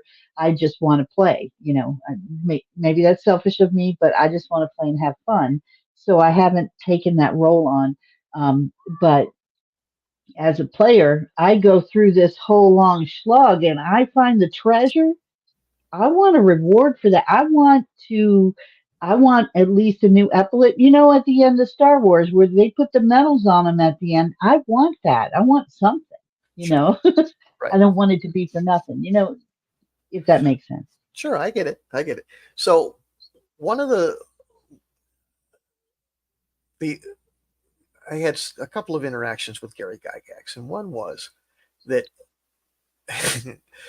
I didn't really realize when I was speaking to him about this that I was in a I don't know how to explain this. Like I kind of got to set the stage. So he was talking to a group of people in a kind of round table type of thing. What it was he was in a semicircle of a group of people. Some were sitting, some were standing in a semicircle around him. And this was in, if I recall correctly, it was in the main hall or the exhibit hall of the convention center. Now, Magenta's never been there, so what there was is there was the exhibit hall was where everybody sold their stuff. There was demos of games. There was some talking. There were some presentations going on. It was this gigantic room in Mecca where, to me, the best times of Gen Con were back in the 80s in Milwaukee. And this was one of them. And he was talking to a bunch of people. And I thought it was impromptu. And whether it was or not, I don't even remember. But I walked in on it and made a comment to him, not realizing that this was something that was going to be heard by a large group. And it was a discussion about details and complexity versus playability, that kind of thing that goes on with wargaming and RPG to some degree. And so what I thought was just me and him saying some stuff, he took it and yelled that shit to a bunch of people, all these people that were listening to him, and made an example out of me and kind of gave me metaphorically one of these things. But it was Oh, what I you got slapped down by Gary yeah, oh Gygax yeah, himself? yeah. Oh my God. Whoa. Oh Jesus. So that was great. And I was like normally I'd be like, I'd be, but it was him. So it was awesome. It was like, it's like arm wrestling or boxing, Cassius Clay. You're going to lose, but it's still great, So anyway, but it was about complexity, and I, I learned something uh, that he was influenced a lot by, I think, Featherstone, by a guy named Don Featherstone. And Don Featherstone is one of these wargamer types. This is all about Gold for XP. Just bear with me for a second. He's one of these wargaming types, Don Featherstone. Donald Featherstone, for people that aren't familiar, is another 1960s wargame author, uh, often uh, called the granddaddy of miniature wargaming. Uh, British veteran, fought Rommel, was a tank commander fighting Rommel. This dude, and Wow. Okay, that's some creds. Okay. right, and by all, I never had the pleasure, but by all accounts, a genuinely very kind, gentle, uh, amiable Englishman. So, and I read his stuff, and it was of a phenomenal influence. He has a lot of great ideas, but he used to bug me in his works. It used to bother me because he was the first one that I would read these constant complaints to the point where he even made uh, like a political cartoon type of, it looked like that kind of, like the kind of thing you'd read in a single frame political cartoon, where he was mocking another game company for being uh, uh, fastidious or overly detailed. And it used, I mean, it kind of got repetitive, but So wait, what was he on the side of complexity or playability? no, he was saying that these people were going too deep into it and stuff like that. That Oh, that I that gotcha. their rules were too voluminous, and there was too much detail, and it was, yes, it was probably, a lot of it was about complexity, but a lot of it was just, hey, this is just a game, keep it more like H.G. Wells. But I, I think he was one that did a lot to have people always using these cliches about complexity. And I'm one that doesn't like that. And that doesn't mean I like something that is ridiculous. Um, but I think it errs too far on the side of simplicity. So when we originally read this note in the Dungeon Master's Guide, whom I believe came from Gary, we we and my friends who were of the same opinion immediately just went back and never touched it again. And years later, it's come back up on Twitter, and I kind of forgot that it even existed because we just went, no, I don't want to hear, don't want any part Oh, of the that. gold for XP Right. And I just want to go through because it this. was too simplistic. Well, because the constant, everything has to be watered down, simplified, fast forwarded, or smoothed over because it bogs down the game and all that. Those cliches get repeated so often that it just becomes a headache, and I get a little tired of it. And I think a lot of, Well, so I will that's give you that point because I can tell you it. If you're trying to think of a way to represent something that happens in a game, and you've got this constant, like you can't even get a half a description of it out without somebody going, "Well, that sounds too complex." right. And it shuts down the possibility for innovation because people are afraid of being labeled as too complex. I get where that is.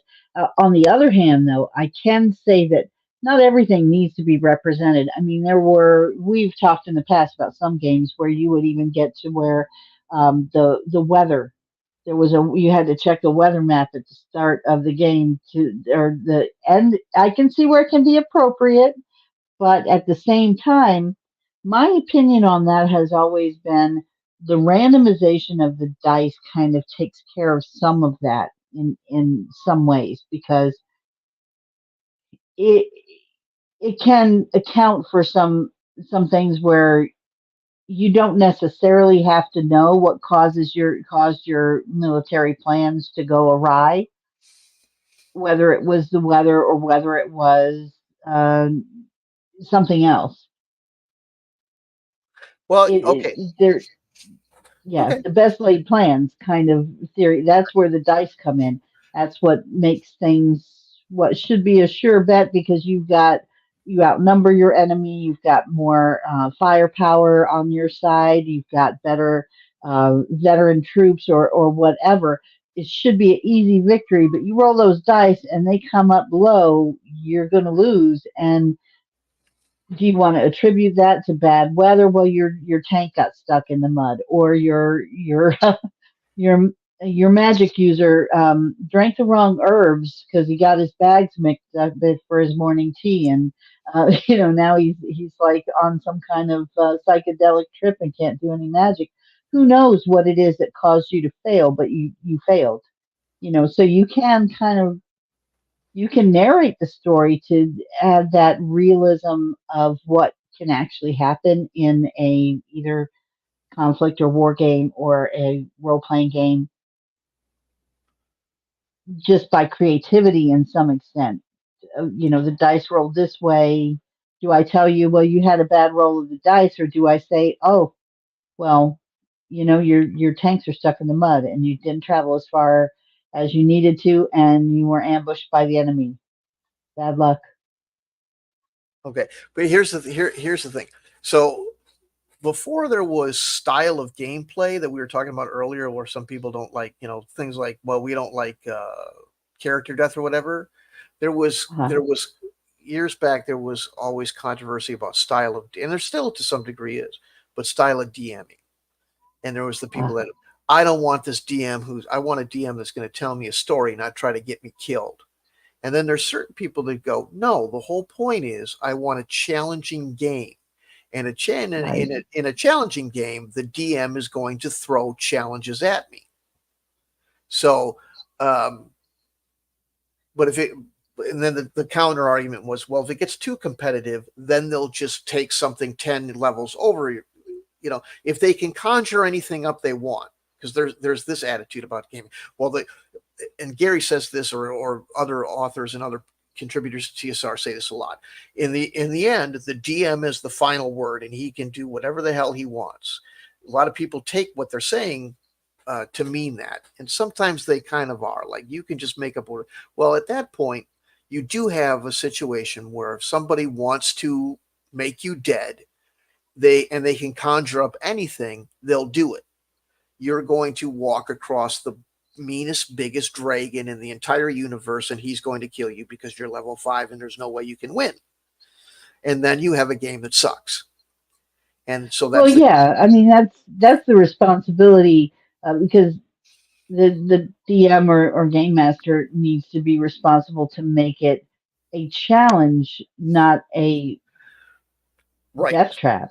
Okay, so then Yeah. you go back to the dungeon master's manual, and you look and you see that there are rules for generation of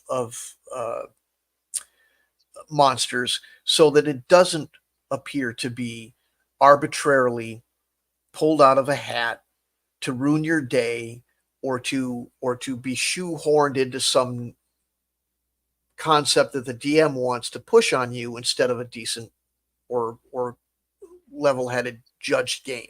So there's people that say you're not supposed to be the creator of the world. You're not supposed to be the guy who just you're the referee. They go back to more like Kriegspiel and say you're supposed to be the arbiter of the rules, and you let the players just wander through the area, that the map or whatever it is, whatever world, and don't do that because it causes that loggerheads where people say you're just being too harsh, you're making that up, you pulled that out of nowhere. How did my tanks Wow. get into the mud? Just because you wanted them to fit your storyline? If you roll on a die, now it's a matter of random generation. There's no hint of possibly ulterior motives and so forth. Right. Okay. Well, now let me clarify what I was talking about is both. So I roll a 2. Now, how do you communicate that to me if you're the DM? Do you just tell Good me point. you rolled a 2? Right. You don't. Or do you say you got stuck in the mud? Right. You could do either one. You're still applying a rule. And I get on the complexity side of things, and this kind of makes sense as long as I don't have to do the complexity. I think Right. as a player, I'm selfish that way. I'll be honest about it. I Right. just want to have fun. I don't want to have to calculate a whole list of numbers and refer to 50 different charts to figure out what the weather is before I launch my attack. I just want to be able to launch my attack, and then I want you to do all the heavy lifting because you're the dungeon master or the game master. And, well, it sucks to be you because you got to do all the heavy lifting, and I don't want to have to do that. And I want you to tell me a story that puts me in the picture and accurately represents a challenge for me, but at the same time isn't way above my level to where I'm just going to die every time I go out there, you know. Right. Um, so I guess I want the world, you know. I want it all, Right. And and you, I want rules too, because I get your point too. Makes sense mhm, that rules keep it honest. I don't have to wonder, did I get stuck in the mud because you're capricious and you don't really like me and you want to kill my character off because I'm inconvenient or you're just in a bad mood? I don't know. right. You know, if there's a rule that says, well, I checked the weather and there was bad weather and there was mud and that's what happened to you, you know, I can see it going both ways as long as I don't have to do all of it. If it's complex, I don't want to have to be involved in the complexity. Right.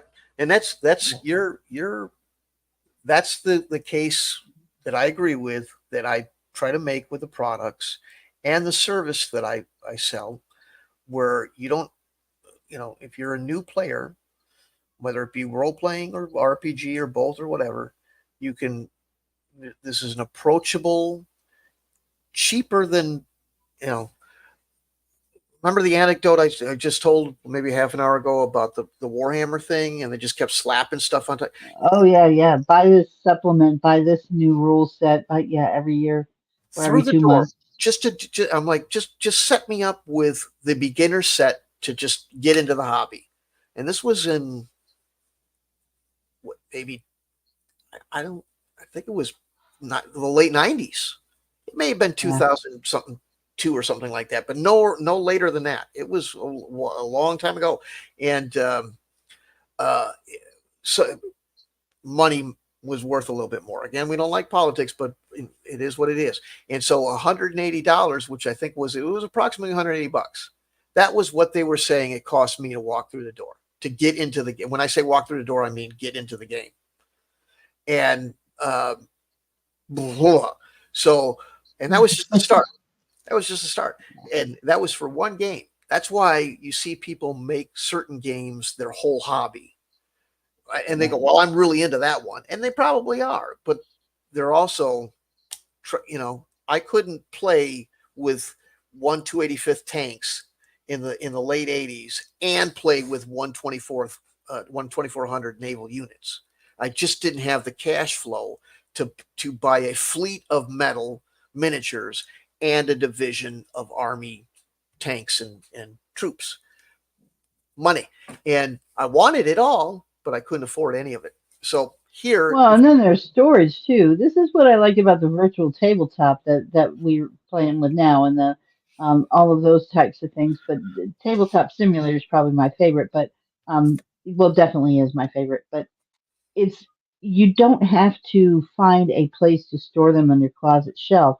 You don't have to worry about your cat knocking them off the table, and you don't have, well, because my cat would. I I have a hard enough time keeping her off my keyboard, but you don't have to worry about, oh, we were in the middle of a game and now all of a sudden something unexpected happens, and how do you clean it up? Although I have seen some really good real in-person gaming tables that have been built that are ingenious with little hidden doors, and I watch too much TikTok, but anyway, I yeah, digress. I'll give it back to you now. right. So, but yeah, and that's why, just a light investment in a service where somebody's bringing you all in, giving you a briefing, teaching you how to play if somebody's a noob, and uh, and running it for you saves you the time, saves you the setup, saves you the storage. You can Right. just um, so that that's really the idea behind that service part of the company. But we also have the products, And Right. one of the things I still I'm you keep I want to get back to the gold for XP because Oh, yes. we keep Sorry. wandering away from that. And again, she Sorry, I have ADHD well, something. I don't know. you tend to be I'm going to do that. There's a you chicken. you right. You're somewhat averted to the idea of controversy, and this is. I told you this might be a little bit controversial with people, and that's why you keep. I think why you keep ducking out of it. But so I told you a story about Gary, and there was a reason for it because, and I started talking Oh, about Don. What? sorry. I'm gonna throw another chicken. I just want to mention because we do have quite a few folks in here, and we're at a 2 hour mark. Thank you guys for sticking with us, the ones who've been here from the beginning, and all the new folks coming in. If you like what you're hearing, please don't forget to like, follow, and subscribe. And go ahead with Gary. Sorry. Right, right. Yeah. This is kind of an opening party. Don't expect a feature length film uh, every time we do this, but it's the first time, so we're just kind of doing a little bit of a telethon with it. Oh, Um, don't kid anybody, Storm. You could talk all night. He I, could. He I really could, could. I could, and if you see some of my individual lives, I do. Um, but anyway, the point is, uh, with the gold for XP, I just keep getting people. This keeps coming up. And this is why I want to address it. So, like I said, I was telling you about Gary kind of light me up in front of a crowd. But the thing is, I think that him and he got some of this from the Donald Featherstone School of Wargaming, which is to always talk about fast forwarding things, and there's a couple of problems with this gold for XP. Now, I'm talking about the here's the page. Let's see if I can let's see if we can if our technical capabilities. All righty. We're going to share the screen here. Let's see how this looks for everybody. So, how does that look? Is it working? Can you see it? I can see it. Yeah. Okay. So, this is let's zoom out a little bit. This is a PDF of the page 85, somewhat infamous part of the DMG. And this always comes up. And when people can argue about this, they always quote this page, and that's why I brought it up. So the explanation that is somewhat ham-fisted in an example of the odd wording or poor editing that sometimes plagued uh, products from this era. In the realm of AD&D, it's often referred to as high Gygaxian. In some cases, it was that Gary was a well-educated man that tended to use phraseology and wording that came from his background and his age. Gary was a year younger than my uh, parents, and I'm old. So he would be 85 or 6 if Gary was alive today, 85 or 86, I believe. So um, anyway, but in this case, the explanation is just written a little bit poorly, in my opinion, as to what gold for XP means. And basically, it gets overly simplified to one gold piece for one experience point for one gold piece, no matter what. And there's a little bit more to it than that if you read the explanation. But I never was into that. And here's where you get scolded. And this is the part that always is brought up. And I want to address this. Players who balk at equating gold pieces to experience points should be gently but firmly reminded that in game, certain compromises must be made. Here comes the Donald Featherstone stuff. What is more realistic, and in the realistic certain quotes. Now, here's the thing. As I mentioned, Donald, was a war veteran, a combat war veteran. He fought in the Eighth Army. He was in North Africa. He's been in, pardon my French, the shit, as it's said, the real deal. So usually, what you'll hear from guys that have seen combat, and understandably so, I have my frame of reference with that as well. Uh, and it's twofold and from two dimensions, and I'll get into that. But um, they'll tell you that you can never simulate reality because they've seen the hind end of it. It's horrible. It's, you know, there's nothing compares to the macabre realities of combat. But when we're talking about these games, maybe in war games or role playing games, we are not talking about simulating gore. We're not talking about that kind of realism being, well, that's exactly what it looks like when your buddy gets his ticket punched to keep it above board. No, we're talking about technical reality. Um, and in role playing, they're somewhat similar to this. I love it when people go, well, how can you have reality in a fantasy realm? Well, all fantasy worlds have a uh, physics, for lack of a better word that encapsulates them. They may not be uh, the same as the physics in our world, but they're there. No matter how Hmm. fantastical it is, there's restrictions, both from a That narrative. reminds me. Oh, sorry. That reminds me of something. The good example of that is I don't know if anyone knows about the like the Dresden Files. Basically, there's rules for magic in those series of books. If anybody's ever read those, where you really and other books contain them too. Even fairy tales, magic. There's always a price. There's always a cost for it. It doesn't come for nothing. You have to take it from somewhere.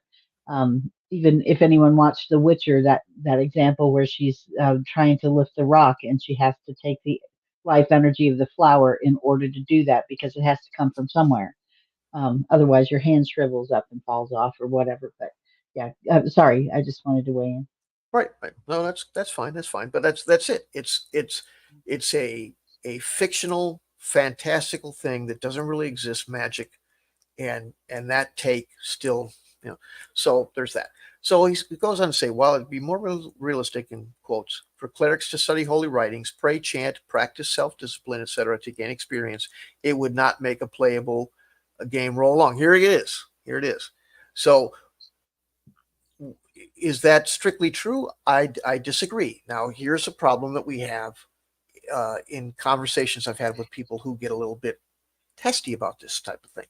Is that, first of all, you say, well, you can't disagree with Gary. Gary created this game. Well, here's the thing. I didn't know him well.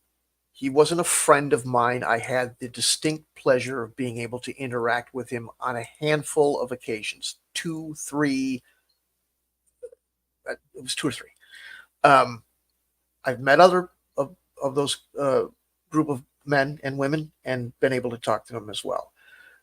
I have been able to read, like all of us have that are fans, read his works, read his games, and if you go onto the internet, some of his conversation on gaming and the industry in general is still seen as he participated in forums and such back in the day when he was alive.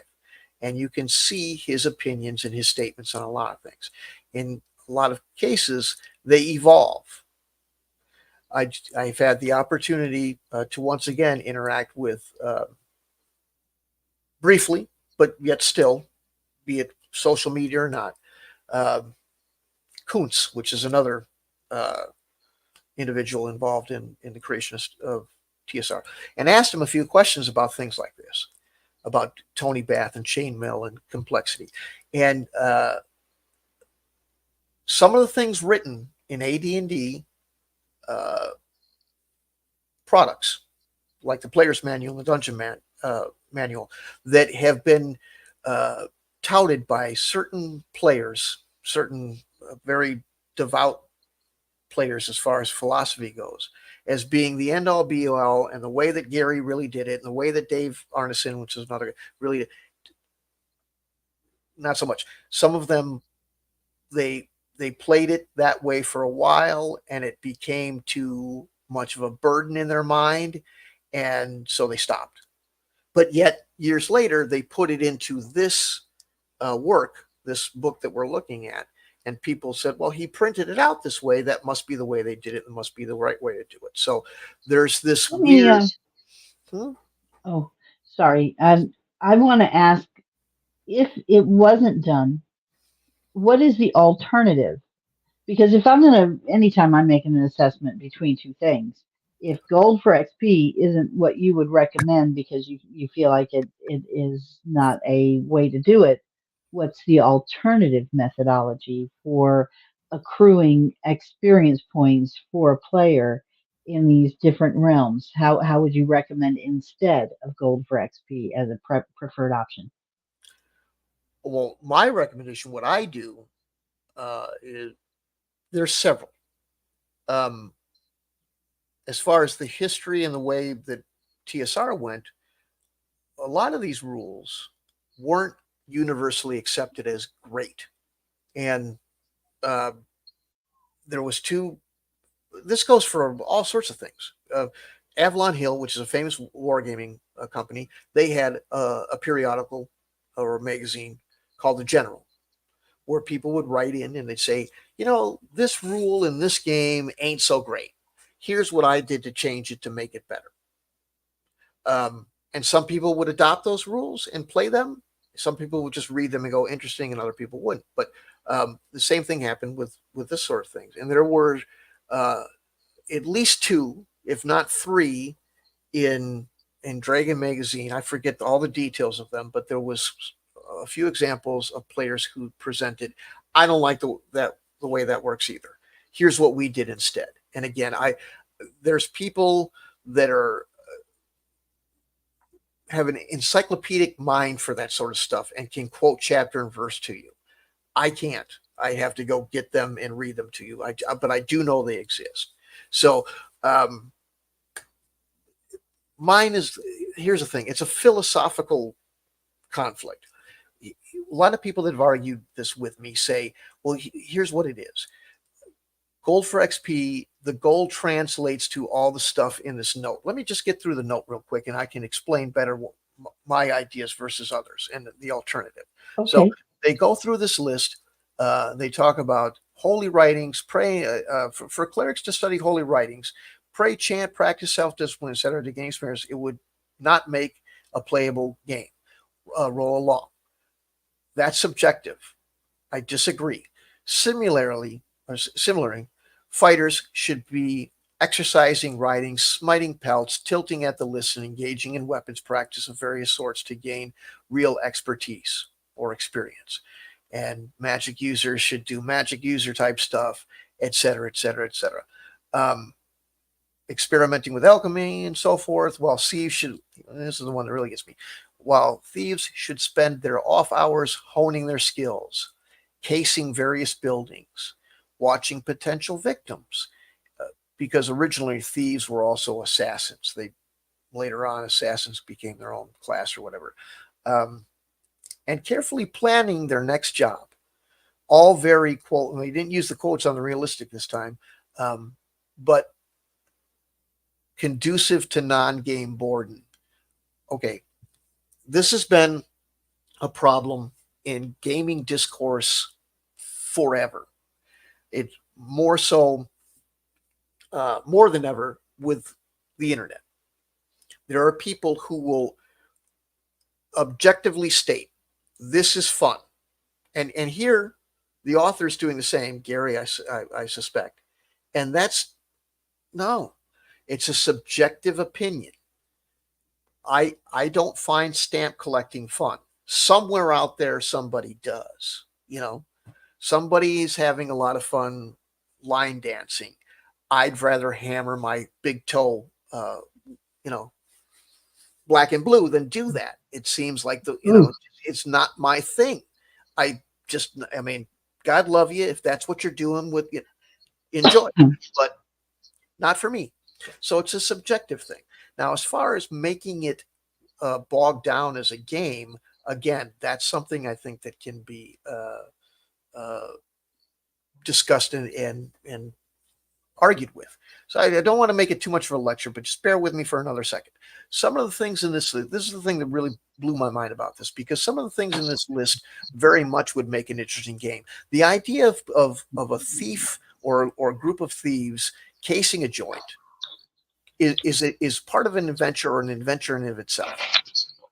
If you're going to assassinate somebody, the idea that you can't you it's only fun and it's only a smooth game if you just walk up and put the knife in the back of them, that you wouldn't have to, it's not about realism that's boring. It's about immersion that's not. And fast forwarding to, okay, you stuck the knife in him and he's dead. Good for you.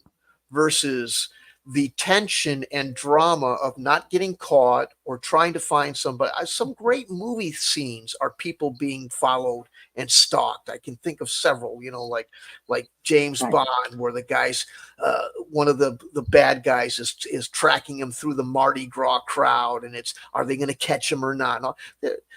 That makes for great drama. How is that not good for the game? Now, some of them are Well, just I'll tell you this though, if you're going to do this where you have experience that you're not getting from gold or from other means, whenever you're doing this experience gaming, there needs to be a montage training music video that goes sure, with just like it. Rocky, right? Well, and that's the other Yeah, thing. See then people, absolutely. yeah, and people take it to the extremes. They go, "Well, you really want to role play, say, smiting pelts, bruh." No, look, Yeah.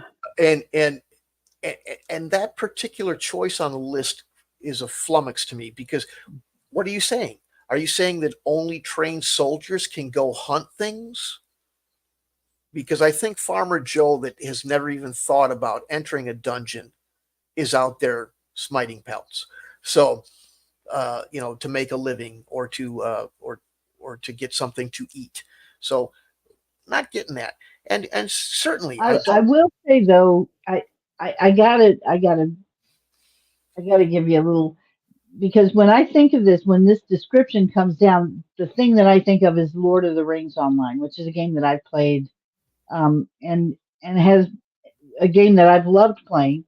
But one of the downsides of it is that you do have to spend a lot of time in that game to gain your experience points doing exactly those things, literally, sometimes for hours. Right. And Chopping wood and you know, if it you're used to be oh, worse. yes. Remember And years then back? what did they do to fix it? Right. And Right. this, of course, they monetized it, but so that irritated me because I don't like to have to pay other people money for things that you know. But in any case, they did make it so that you could buy your levels of experience points on the crafting quest and things like that. You could buy XP. Of course, they're wanting your actual money, which I object to, but still, I understand. I find it ironic because that's where that game actually went with it, and Right. apparently it comes from here. Well, So, it's that. I mean, but here's the thing. So you're right, but here's the problem.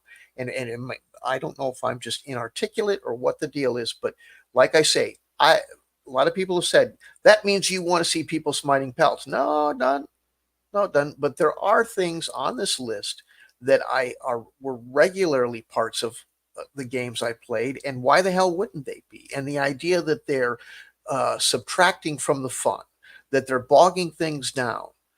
I don't, I don't understand how that became a thought process. But again, a lot of things that were said early by certain people, they change their mind from time to time.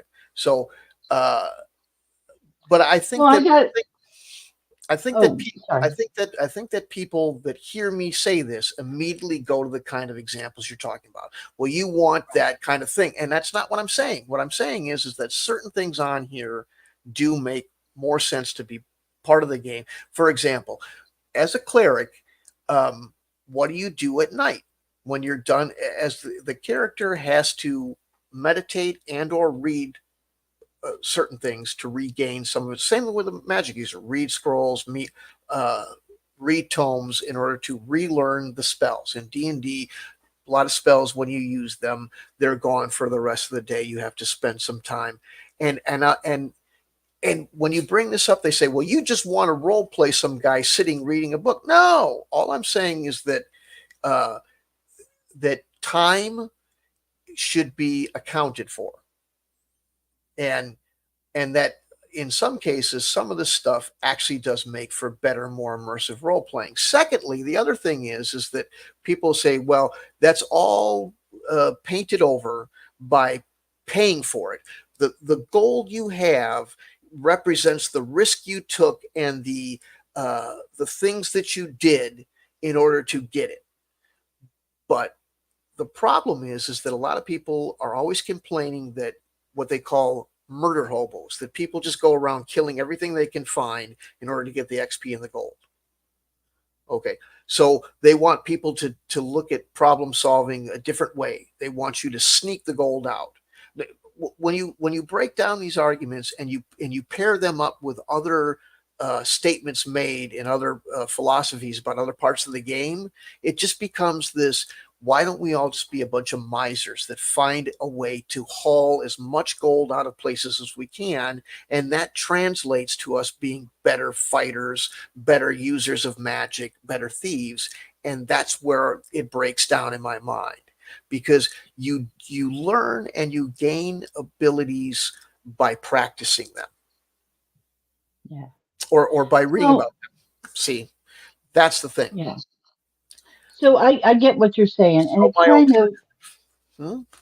what's your alternative? Well, my alternative is this: is that you do not, my, gold is a means to operate within the realm. It should be what it is, currency. It pays for your food, it pays for your lodging, it pays for your gear, and as you accumulate enough of it, it pays for servants or hirelings.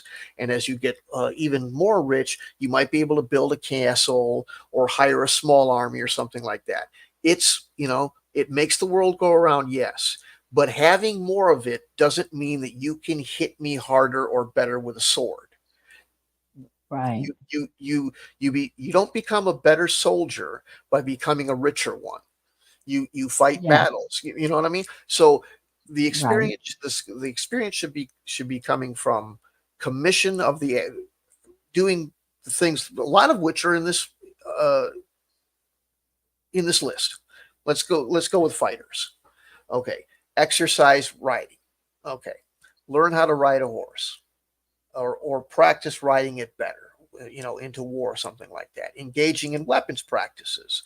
Um, sure. So here, and this is the way we always did it. So I don't understand that. A lot of people, I didn't know people didn't do it this way. Okay. So you've gained enough experience through killing things or experience awarded by a DM for doing something selfless or interesting, or even like DMs are supposed to say things like, wow, you really came up with a great idea, or you really thought outside the box, and giving somebody some extra experience for really thinking a problem through. So all the different ways you get it that isn't about attaining gold. Once you get in D&D, Hmm. once you hit the level that means you can attain the next level, you're supposed to go, or at least this is how we played it. You went to an area, like if it was a fighter, you went to a barracks or a dojo or something like that, and you trained with somebody for a period of time. It's the same way we do in Star Wars. The way you're supposed to Hmm. be doing in Star Wars, if you remember, you gain a couple of character points. Now you have to go to headquarters or to somewhere else to convert that into a new skill. You don't just buy, you're supposed to see somebody, and that time is Right. supposed to be accounted for. An elder or an expert or something like that. If Right. you're a soldier and So, yeah. Hmm. so here's something that I do want to kind of bring up, because I think that when they're in reading over this, it is a shortcut, and it is designed to make it so that you don't have to do the extra, like include this extra, like, so say for instance you've got a group of 5 people, you've got a thief, you've got you know whatever class of people you've got in here, cleric or a magic user, whatever. um, and they all have to go on their own individual quest to earn these experience points. you could end up where that's taking time away from the group, or you would otherwise take account of along the mission that they went on, how much experience points you would be calculating that up as they're playing. So say you've got to go and find the bad wizard in the middle of the forest, and along the way you're going to encounter obstacles, a few goblins you got to take out, or whatever it is. And for each one, you're getting experience points. Well, as a DM, you could just kind of keep track of those, keep a list, and you got experience points, and they all add up to this. Or you could assess a value of the entire mission so that you get to the end. And when you get to the end, you automatically have attained, because you couldn't have attained the result of beating the bad boss level guy without having accomplished all of these things that would have automatically gained you experience in fighting, scouting,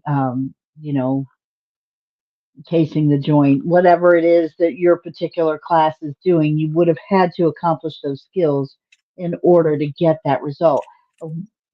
The idea, though, of it being gold that gets transferred from that directly over, I get it, because it does sound like you're just able to buy. It's like a matrix hack. You're able to buy the downloaded version and just stick it in your head at the end of the mission, and you're all set to go. So I get what you're saying in that respect, but it's really just a difference in storytelling. You're still essentially doing the same thing, because the dungeon master is allocating those skills and experience sets at the end of the mission based on how difficult the mission was overall. And the more difficult it was, the more experience you would have earned in attaining it. Now, if Okay. you want to have like a combination of, you get some gold at the end that you can use to resupply and make sure you have enough, um, you know, if you're a wizard, more magic potion ingredients or whatever, a new sword or better armor, whatever, you can do it that way, or and have that money set aside. That money is just money that you buy things with, um, and then you get a certain number of experience points that you can use to beef up a particular skill. And maybe the DM restricts those skills, like, hey, you used these particular skills in this mission, but there was no horseback riding, so you don't get any horseback riding skill on this one because it was you simply walk into Mordor, whatever. I don't know. It's up to you as the DM what you decide, but Right. One does not simply ride his horse into Mordor. So, right. um, uh, but and this is my nefarious plot. This is what I was. The reason I introduced this into the conversation wasn't so much to settle a score or to bring up Oh, specific. I don't know about that, because I think it burns you that Gary slapped you down. And Oh, no, man. That like that's like Minnesota Fats beating you in pool. The fact that you are playing at all with the guy. So yeah, Okay. yeah. So, but no, I brought it up because it shows that a couple of things. Um, Arguing a lot of the things, or even debating peacefully or civilly, a lot of things that people have debates on about these games and RPGs and stuff like that, D&D, they do so with a very narrow track. We want to discuss gold for XP. But these systems all interlock with one another. You're it's a motor, it's an engine. Each piece has its part to play to have the entire thing running. So if you focus specifically just on this one thing, you're not going to get anywhere, because what you brought up is now we've gotten into milestone leveling, which is what you've explained has to do. The other thing is the ridiculous amount of jargon. Like you said before, one of the most intimidating or most annoying things about getting into any of these games is the acronyms, or the terminology, the jargon.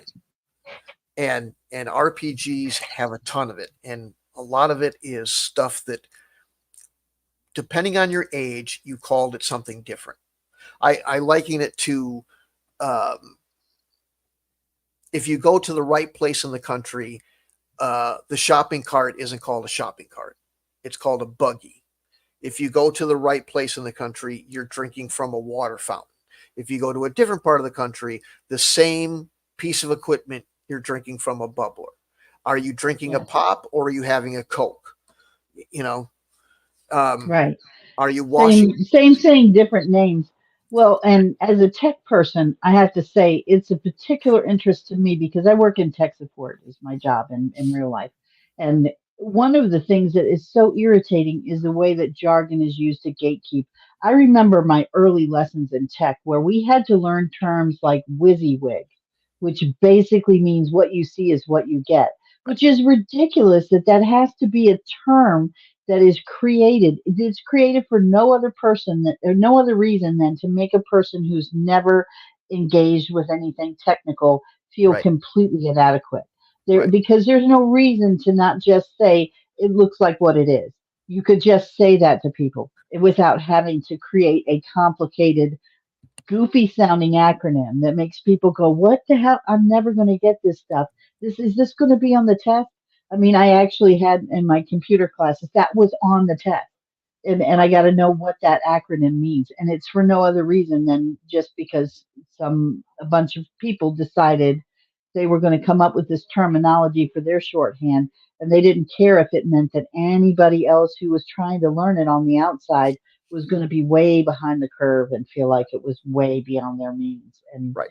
And it kept a lot of good people from ever even attempting to use a computer. That's it, and that's the thing. You have two problems. It's a obstacle to approachability. New people may not play because of things like that, and it's used as a gatekeeping device. I've had this. I've been on professional game developer sites like on LinkedIn, where I've made these comments about jargon being prohibitive, and it's made people spin out. Why? Because they kept saying, "Well, if you don't know the terminology, how can you be an expert?" Right. You have this credentialist idea that if I don't say the right words in the right organization in the right way, that I must not know what I'm talking about, and that's absurd. And it's just a way to make people have to jump over a hurdle to get into the gaming. It's an obstacle, and it shouldn't be. And further, it destroys conversation. I just did this Oh yeah, with Kuntz, so on Twitter, where a yeah. younger individual who is about a certain aspect of gaming or role playing games says, "Hey, when did you do A, B, and C and use this terminology?"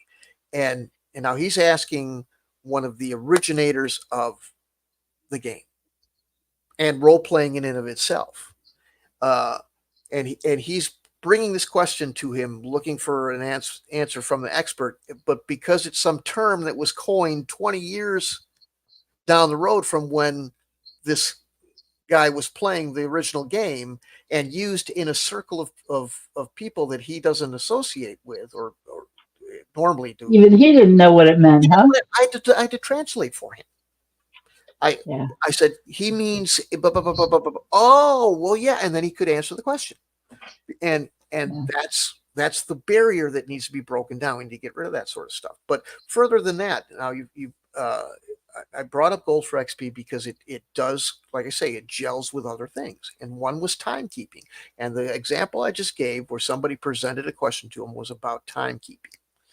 And this has been another uh, very contentious, cyclical argument online in the RPG community. The idea of what a lot of people have called one for one time. Now, if we go back to the little uh, thing that I read, well, don't want to harp on it too long or make everybody listen to it again. But basically, uh, like you said, well, no one wants to.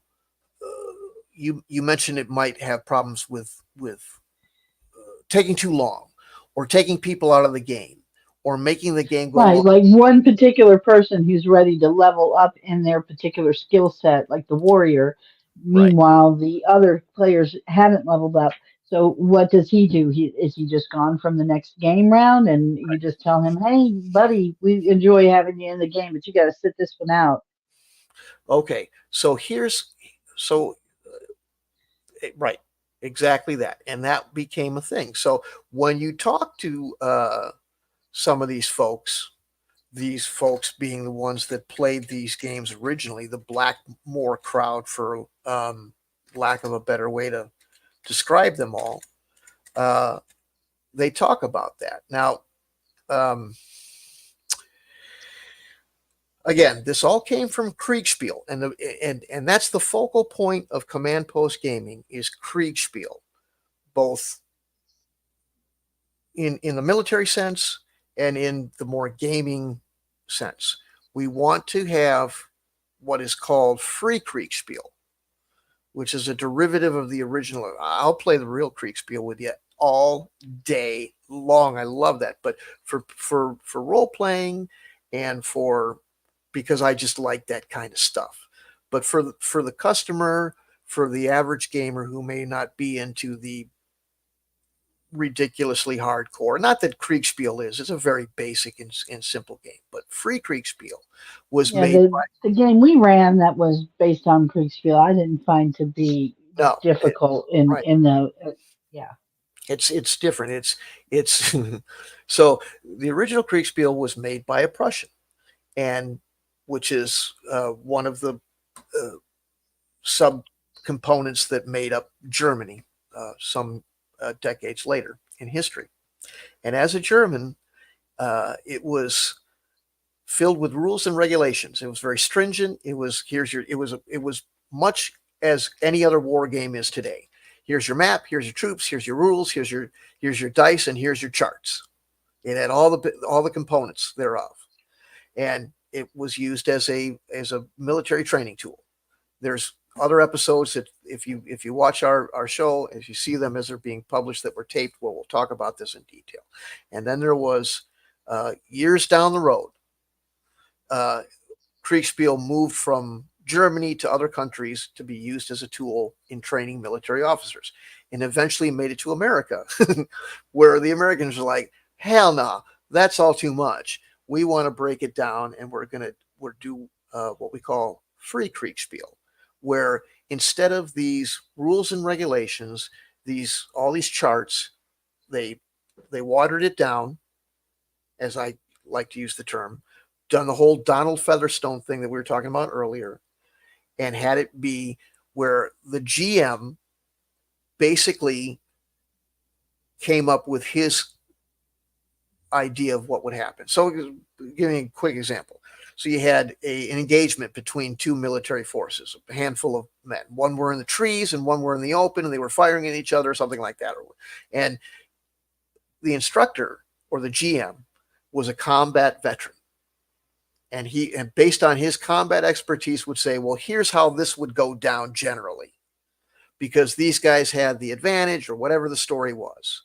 He would analyze it from his military knowledge and combat perspective, and say, this is basically what would happen, and that would be the outcome of the engagement generally.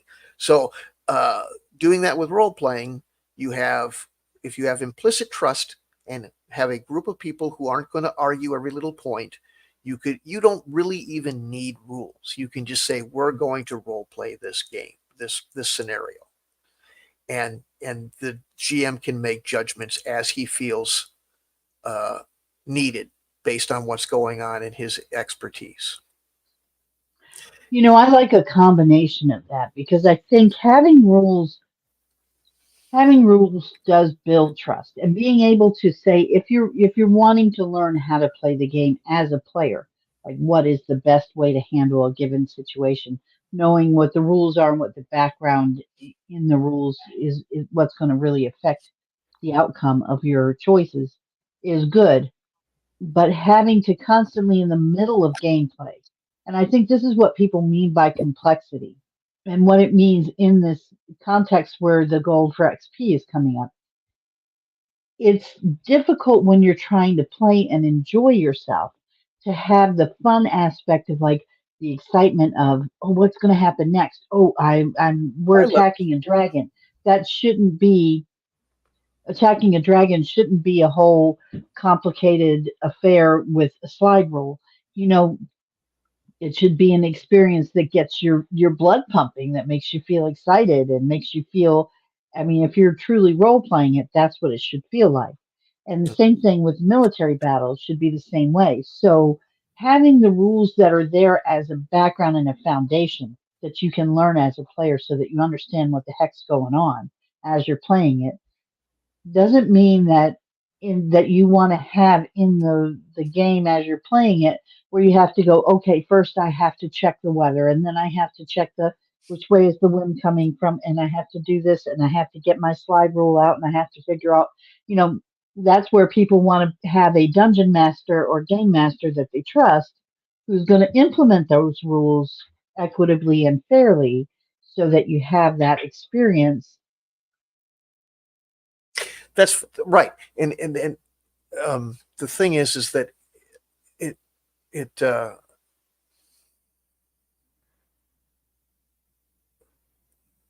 you do want that. You don't want to eliminate the rules. You want the rules to be arbitrated and calculated for you. Right? Yeah, that's what I mean. You don't want to eliminate the rules, but I don't want to have to be the one stopping from my experience of feeling like I'm a part of the action in order to do something that is less action based, which is basically going straight up math nerd and figuring it all out myself. That's why I got you. Right. I'm admittedly I'm a lazy player. I'm a fun seeking. I want the endorphins. I want the excitement. I don't want all that mess. Now, do I need to know it to play the game effectively? Yeah, and I should be learning the rules. I should be familiar with them so that I don't do something stupid like say, "Oh, hey, can I just fly over there?" when it's totally unrealistic in the game that I could be able to fly. I can't do that. So I should know enough to know not to ask stupid questions like that. But um, you know, I I also I want somebody experienced running the boring parts of the game while I'm playing the exciting parts of the game. Right. So, Does that make sense? Is that too much to I, ask too? yeah, well, I okay. So this leads to, like I say, we've kind of come full circle. So like I said, bringing up gold for XP wasn't necessarily about engaging just in gold with XP. It was to show that when you start talking about these things, you start seeing how all these things interact, and that a lot of people will go, well, this is too complicated, or that takes too much time, and they start line item vetoing the rules. We don't use timekeeping. It's too much of it. Even the guys who came up with it, this is the thing that blew my doors off. So the one for one time was the thing that was. Here, let me just do this. Let me show you.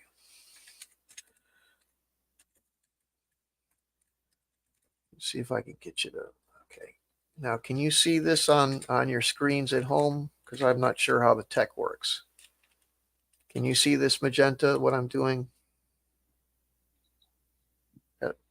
Hello. mean, I can see the screen.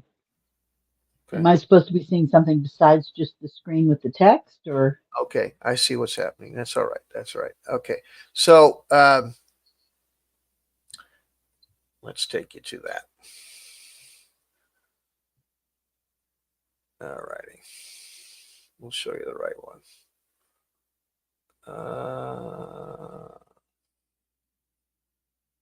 Okay. Now, can you see that? You see the picture of the gentleman of the right? Yes. Okay. Mm-hmm. So this is who I was talking about. So Robert Kuntz.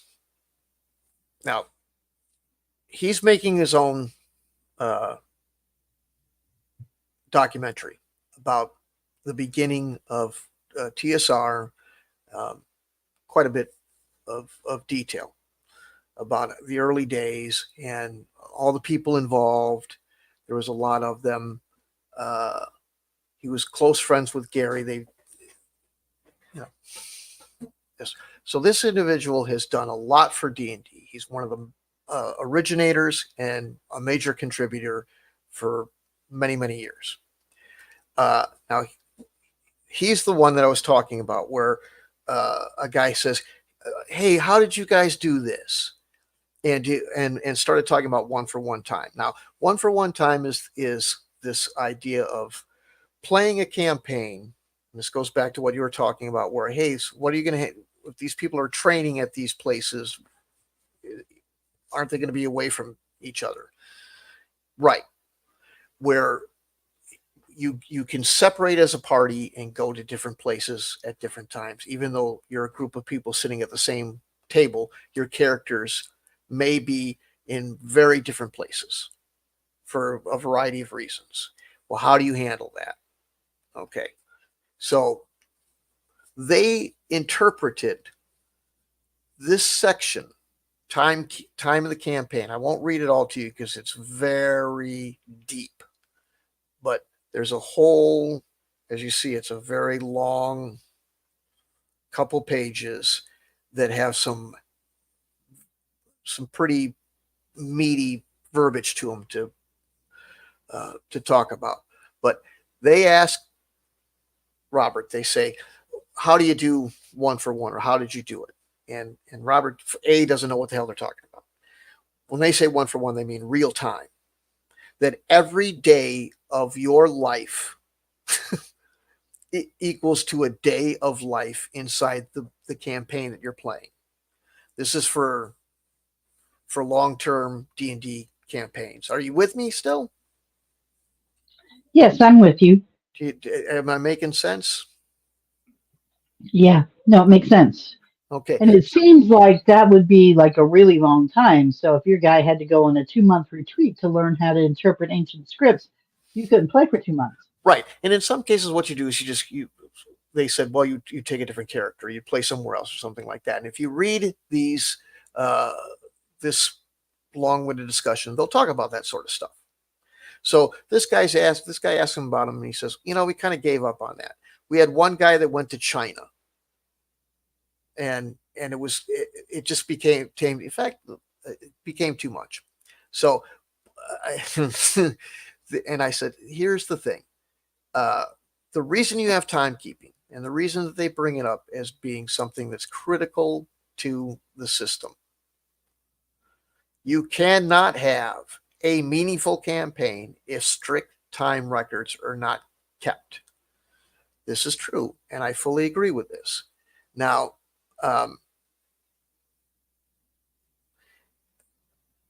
if you use all these rules without line item vetoing, without casting them off as being too complex, it's a much richer game.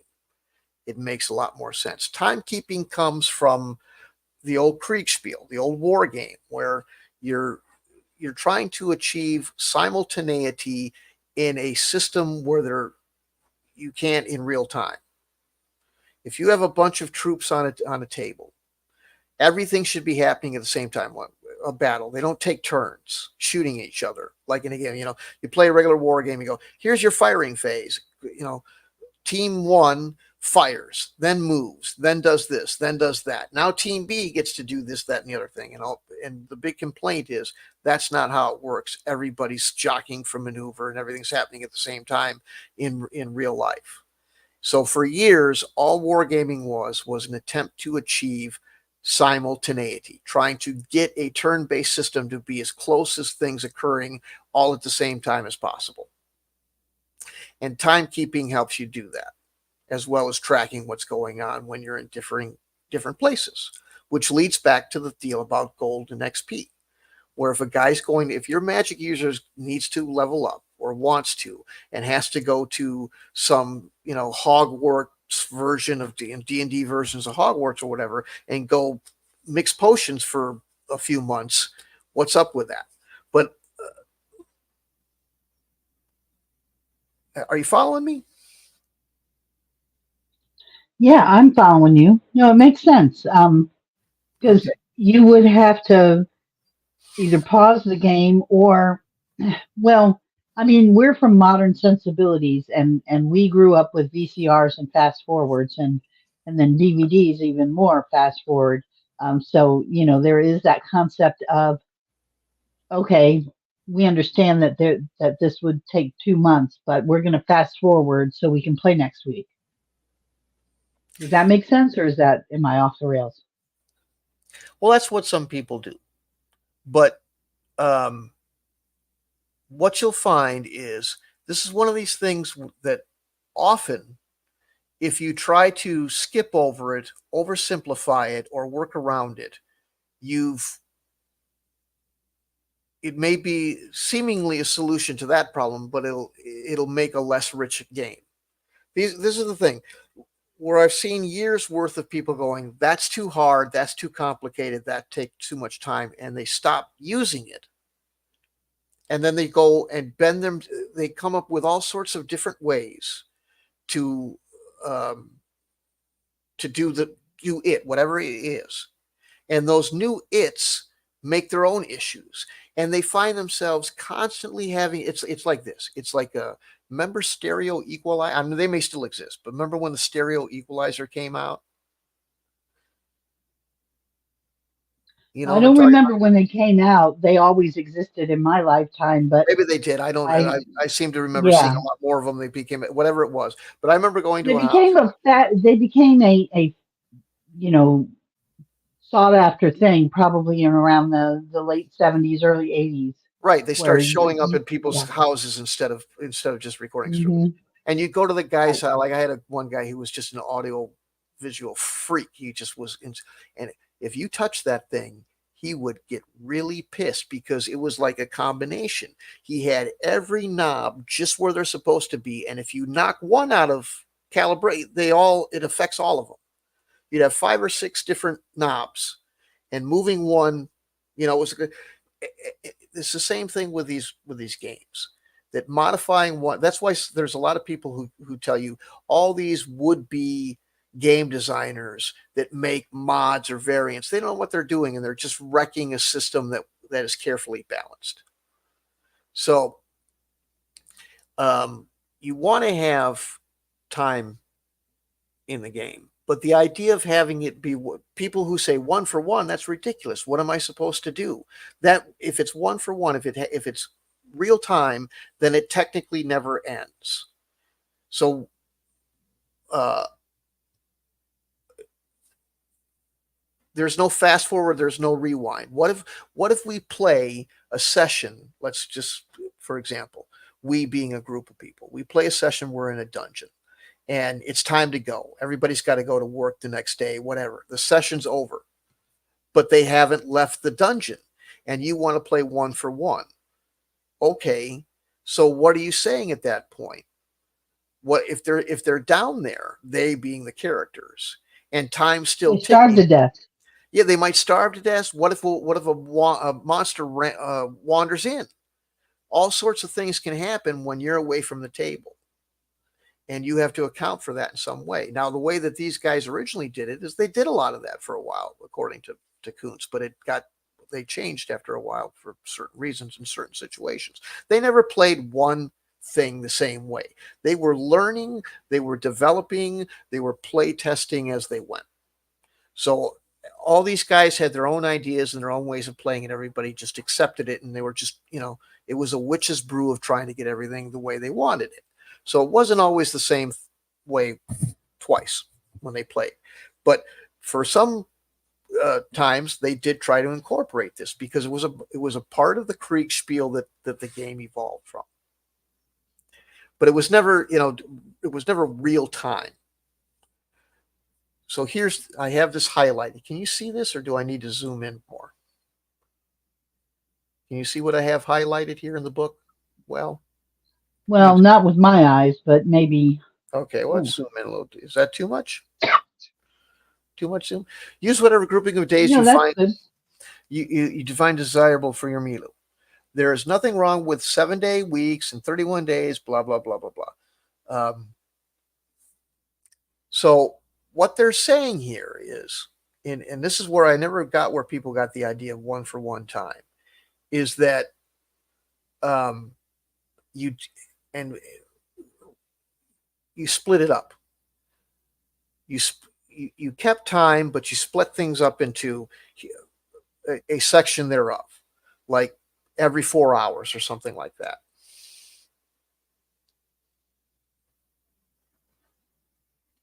See what I'm saying? It didn't run like a taxi meter ran all the time. They broke it down. Say like, you know, 3 8 hours things or whatever. Something like that. And it discusses what your issue. Maybe we should read some of this. Well, no, it gets a little too deep to discuss it. Do you understand what I'm trying to say?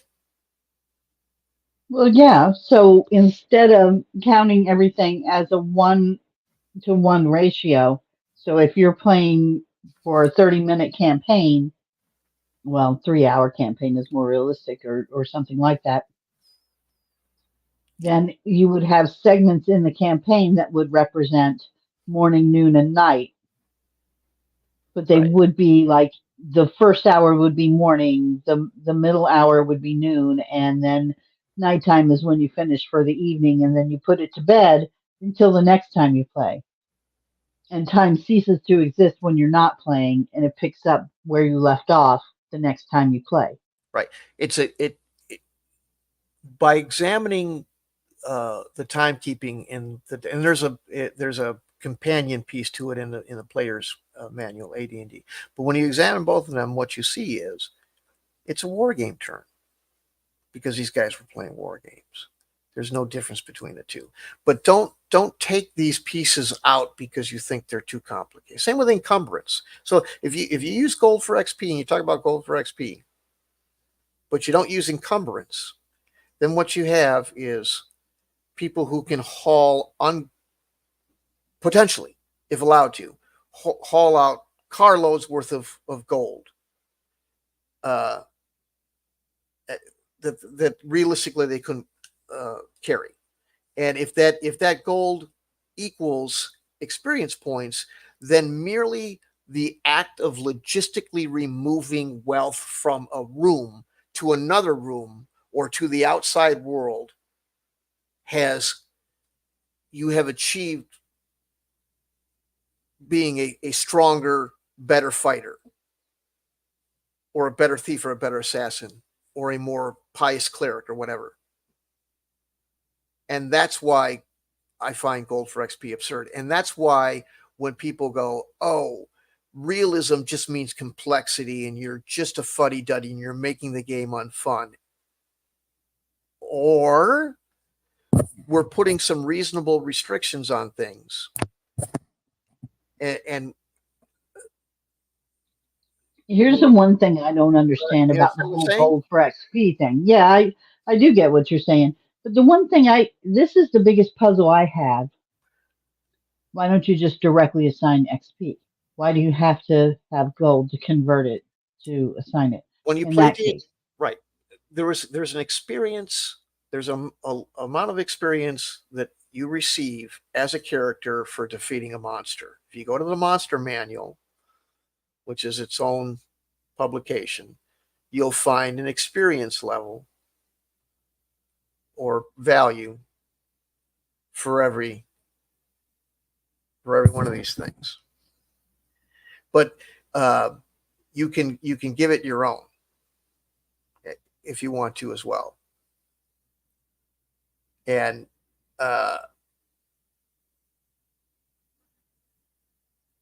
so this is what I do with it.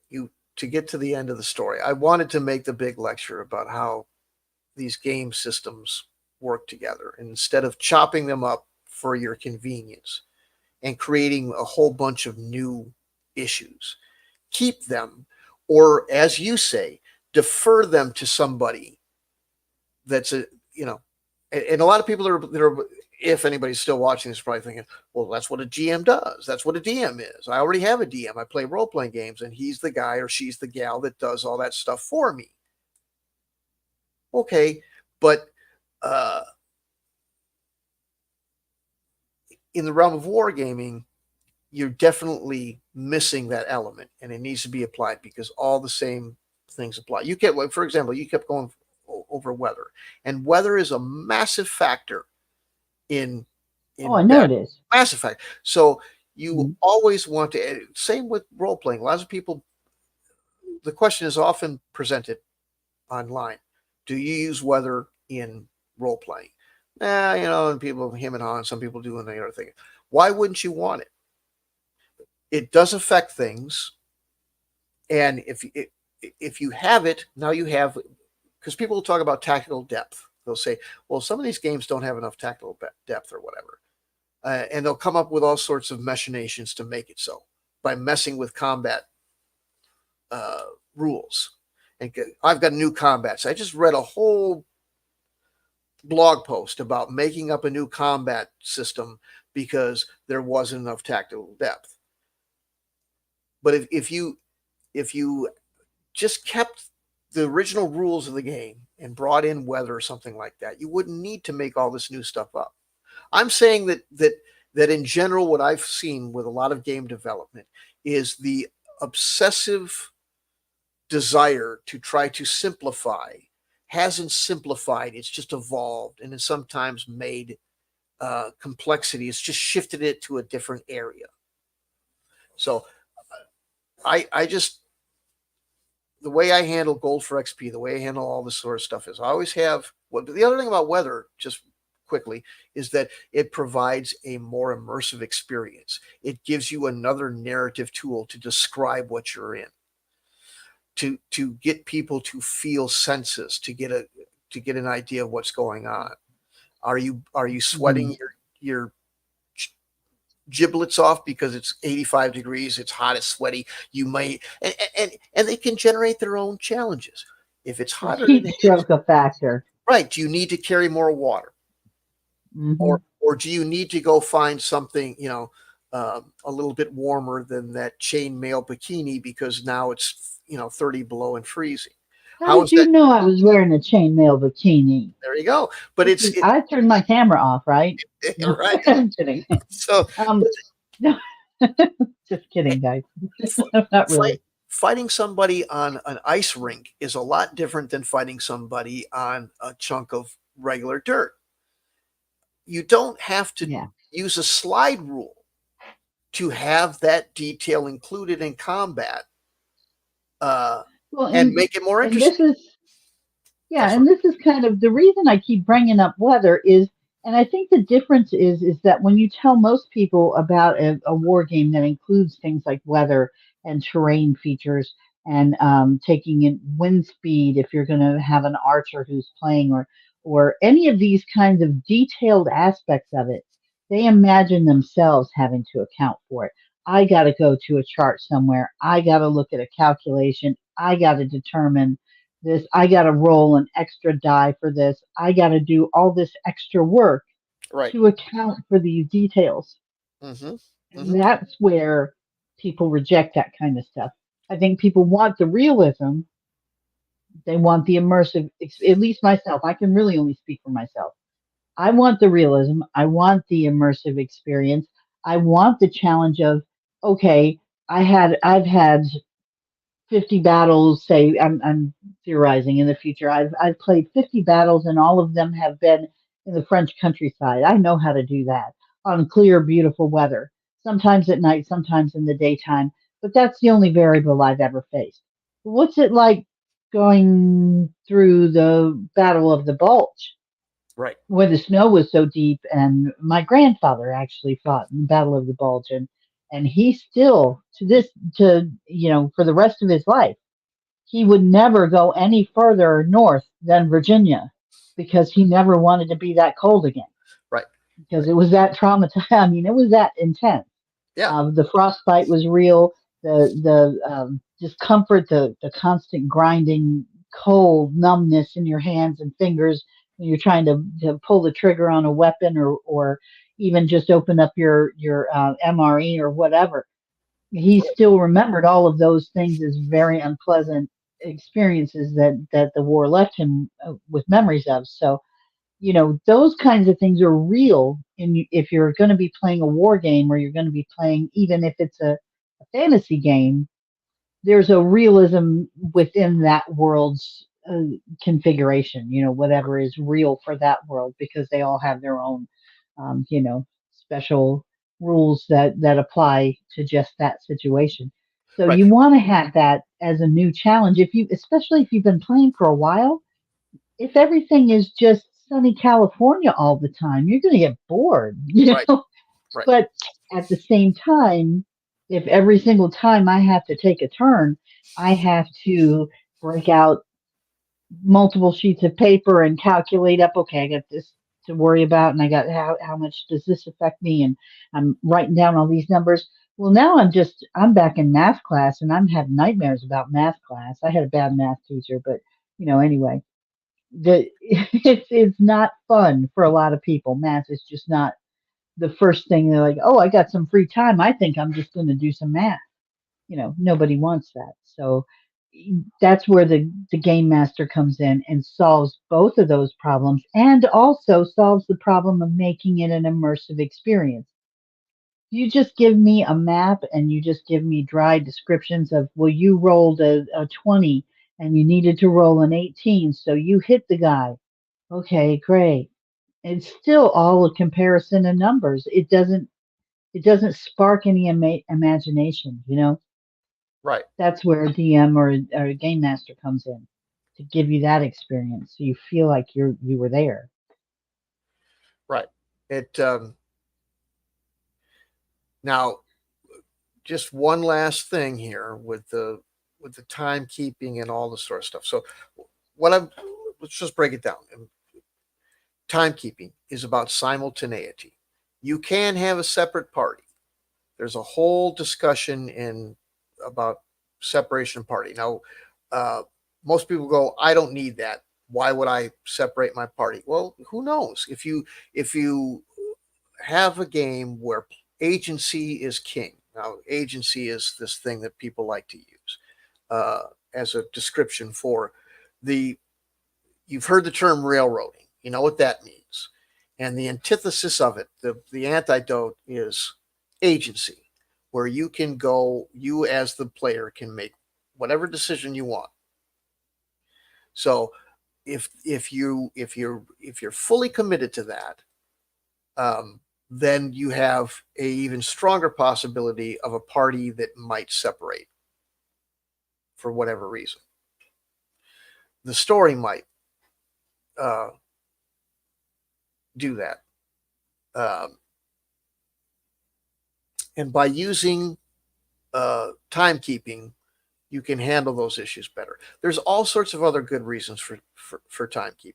You can have a full instead of having a bunch of monsters or enemies or whatever that just are in one place two dimensionally and only become active when your party gets to their position. If you time keep for everything, and it's not as hard as people think. When Rob Kuhn says that became too much of a problem, it's because they were doing it on paper or or a very primitive spreadsheet, and it was 1970 something. So you didn't have like I started using spreadsheets in 1980 with an 11 was it 80 or 82 11-pound Tandy 600 computer and a LCD, a black and white LCD that was like it was like half an inch high but like 6 inches wide. It was hard to read when I was that young. I wouldn't be able to read it at all now. And it was a clunky old machine because that's technology. Um, you go back what 7 6 7 years, and most people didn't even conceive of the idea of having a computer at their home at that point when those guys were working with spreadsheets for it. Now you can do that on your phone, lickety split. And when people, there's so many people that go, when I hear spreadsheet, I don't want to hear about it anymore.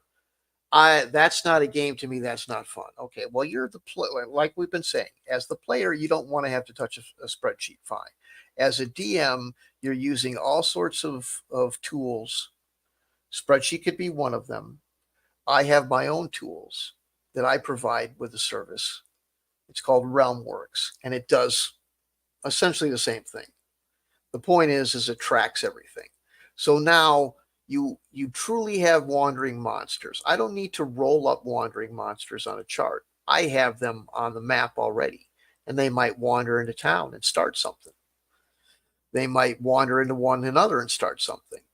By having that living world, that truly living world, where every piece of it is in constant motion, you have a more immersive, more realistic game and a better experience for the player.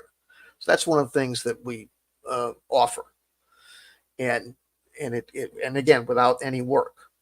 So, um, but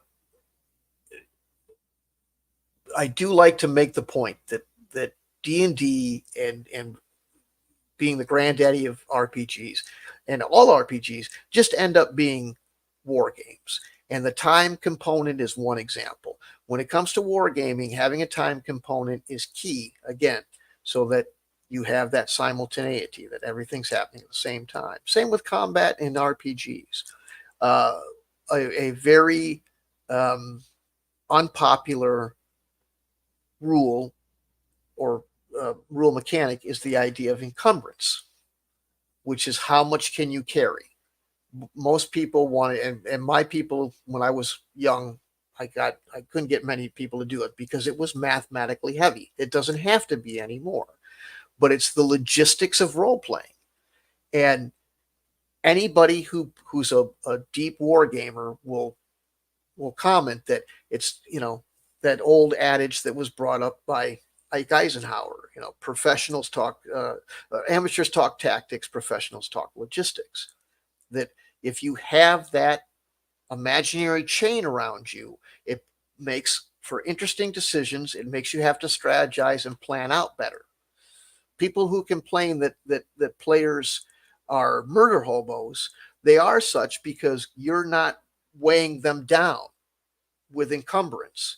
If they were weighed down with encumbrance, it would change their attitude about just starting a fight with Whoa, whoa, whoa, whoa. Hold on. So you mean like when I play Lord of the Rings online and I bought all those extra bag slots, I can't use them now because they would make things too heavy? Because right. like in that, I can carry like thousands of things Exactly. everywhere I go. Right. It's really cool, It is, and then you can but not buy that. realistic. Yeah. Right. Right. And now they have the bag of holding. The bag of holding is a old D&D trope where you just can, it's got everything. Now you have those, and yeah, that really makes the what the hell's the point of a bag of holding if you don't have encumbrance? So it's and as far as, okay, encumbrance is logistics. Combat is combat, whether it be RPGs or not, or war games. Timekeeping is a war game component that works with RPGs. We put all that together. Now, I can I can do two things. I can run any game you want to run. If you're saying, I just like to play, Paranoia, okay. Or you can just sit down to an experience where you don't have to worry about what brand name you're playing or what version you're playing. You're just playing. Here's where you're at. You're in, you know, this world, and this is going on, and here's your objectives. Or the sandbox. Here's the world. Just start. My first sandbox I'd love to run. I hope people choose it. Is the one I was talking about much earlier, which is my old neighborhood converted to some sort of fantasy world. And you start at a certain position in that neighborhood, and you go and do whatever the hell you want, and I arbitrate it for you. Yeah. But if you want to use Paracosmic Convergence, and I hope you do, I hope people want to be. You don't need me for that. You can buy that and play it yourself. And as far as skills, this goes back to the gold for XP to a degree. Is that no, you don't have to role play swinging your sword 1,000 times at the practice dummy. No, but swinging your sword makes you a better swordsman. Not stealing gold, not saving the damsel. Here's the thing with, you were talking about being evil before, or playing from an evil perspective. Remember? Well, my point was if you're the evil player in someone else's game, in your own game, you're the hero. We're all the hero of our own game. So But perhaps so. from the orcs' point of view, they're heroes, and the elves are the bad guys. You know. Okay, fair enough. But from the perspective of playing from whatever, you know, your motivations change based on your alignment. The alignment is another system in a lot of role playing games that people are starting to shun. I don't like using alignment. I don't, for all sorts of weird reasons. But if you have that, uh, now you have some motivation. It's that's all that was. That was you're playing a role. What's your motivation? Are you neutral, good, you know, bad? What kind of good? Are you just, well, I'm not an asshole good, or I'm Dudley Do Right good, you know? This Uh, is an interesting topic, actually, that you bring this up because I think on your own team, you can have somebody who is a bad guy, but he's a bad guy on your side, which makes him a good guy. And so you can have a character whose alignment is, he's a thief. He's got very poor morals. He doesn't care about stealing stuff from other people and it will, take advantage where he can. He's good at manipulation and lying, conning, all of those kinds of things, breaking into other people's stuff, and is motivated by material gain for himself. Those are not qualities that anybody normally would describe as good. But right, if he's using it in the interest of saving, a town or a village from a pack of orcs, well, then it is good because the ends. right, It's funny how we can do that. I just find that from a philosophical standpoint interesting, right. And it that we it have that. mhm, yeah, it makes for it can be interesting role playing where uh, you've got the paladin who is the ultimate Dudley Do Right, and certain like there's certain things he just can't. He well, traditionally was a he. Don't get mad, and this is the way. But he can't allow happen in his sight, and that can cause conflict if you've got somebody that's of a different alignment, whatever. But it can change the way that um, you interact as a party or as a character. Now, some people go, I don't like that. I just want to be able to make my own decisions. The irony is that if you've done that, you've already made an alignment decision, and that the fun of using the alignment is it does make things work better. It's just like I've been trying to say. If you pull it out and you just let everybody do whatever they want, you have a very different game. Because ironically, what you have is people who are playing a chaotic neutral alignment. That is zero fucks given. You're the aim. Well, I don't want to get into, but you've got a whatever type of attitude. There's nothing that you have no moral center, whatever it is. Your motivations are only just hedonism. So, um, but if you play from an alignment perspective, you say, "Oh, I'm going to choose to be a lawful good," or "I'm choosing a character that has to be lawful good, like a paladin." Now you have a set of parameters that you have to operate in, and some people find that interesting and or challenging. I can't just go slaughter everything to achieve my objective. I'm going to have to do it by the code that paladins operate in. See, Right. And if you're concerned about that as a player, and my concept on that is I don't pick a player that's so far outside of my personality that I can't pull it off. You know uh-huh, what I mean? I'm uh-huh. I'm not going to be a chaotic evil. It's just not going to happen. I Right, would never be able to pull that off. Um, I don't know. I mean, I just know myself. My instincts don't run that way. I could maybe try to just go, okay, think of what you would do, and then just do the opposite. But it would not be sincere, I don't think, and I right. would have trouble. I would struggle through the whole game, and I probably wouldn't be an effective player. Whereas So I some stick people, with what. sure, go ahead. Sorry. I, No, that's okay. but and some people are the opposite. They like the idea of stretching the boundaries and trying to to play from a perspective that is so divergent to what they operate as in life. It's either a challenge or it's just a joy, you know. Like I used to play, like if I had a bad day, there was a particular couple of games that I'd fire up, and they they weren't anything you would be doing in real life. It's highly illegal and it's highly immoral, but it was also a stress reliever. I go play a game like Carmageddon where your points are um, the more you gain points by doing atrocious, basically Yeah, vehicular I'm homicide. like Grand Theft Auto kind of, Well, yeah, similar. or This one, yeah, you was like you were running over people, but like yeah. as I recall, like you got more points for running over like old feeble people. It's just like just really It's horrible things. horrible. Well, I Yeah, know it is, but well, I will admit to playing a little bit of Simpsons driving game back in the on the old consoles, and the right, whole point was to drive in the more, well, they had different modes. You could try and drive, and stay on the road and not hit things or people or whatever. But my favorite was when you had to try to hit as many things as possible. right, And right, I was actually much better at that. right, Surprise, right. surprise. Yeah, just pull out something like Duke New, some first-person shooter where you're just laying people out Mhm. like a Rambo movie, but But role playing's different though. I got it because those games it's Twitch fest. You're just how fast you can do it and the challenges and you get caught up in that physicality of it too with the dexterity and the can I pull this off and oh I almost hit that lamppost, not quite, but better luck next time, that kind of thing.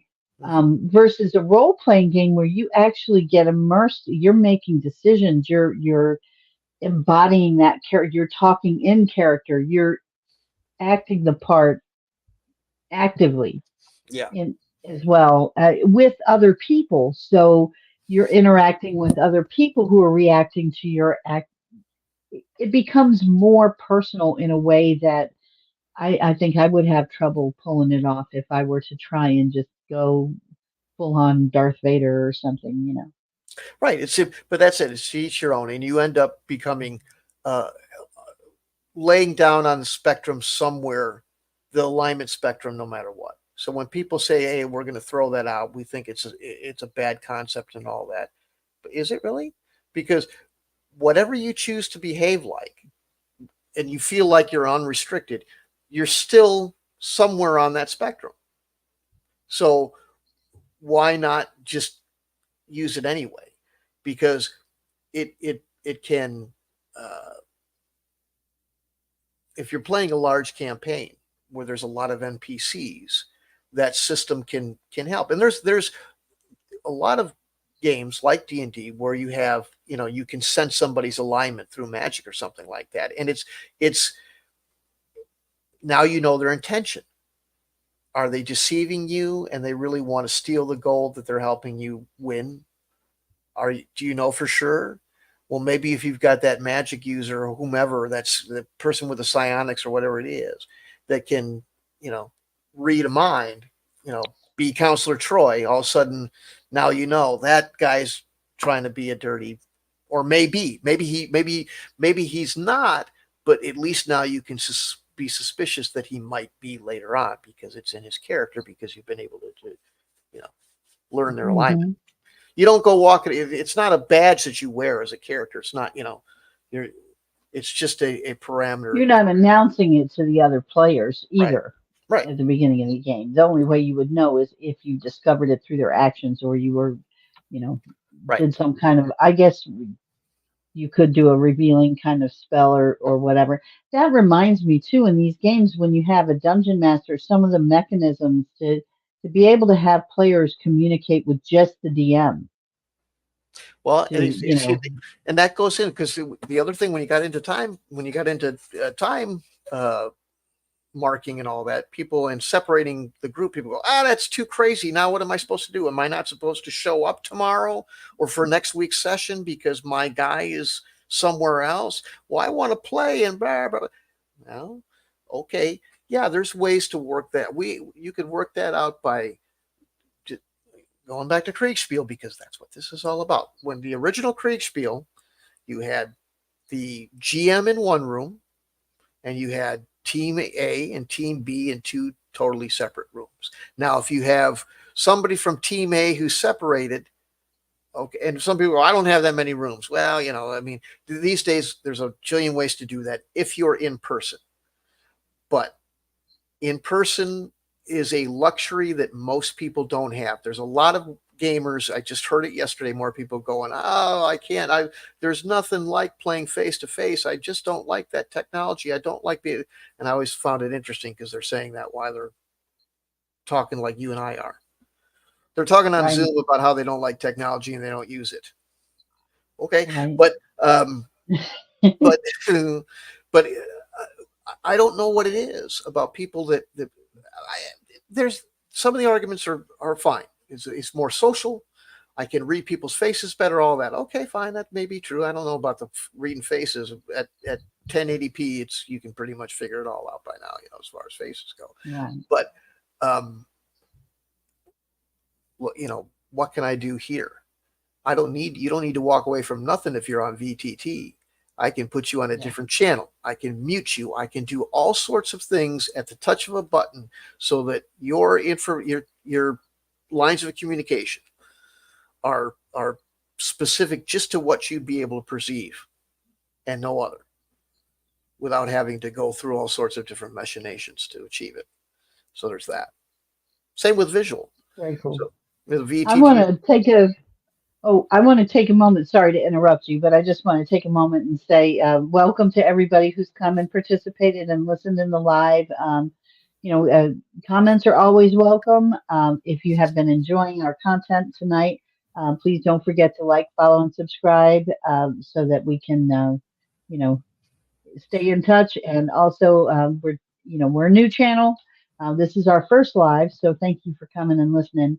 And we just want to make sure that we continue to grow and would appreciate any help from you right? guys. And remember, this is kind of a marathon. If you look at the time running and think, "Well, I can't," these people, it's the grand opening. The metaphorically, the spotlights are shining. Or we're rolling You along. forgot to blow up the balloon storm. I'm That's very right. Yeah, disappointed. the little wavy guy Where with are the the streamers? yeah, Little sparklies, right. something. But we're going the distance because we'd like you to be part of it, and we understand how the algorithm works.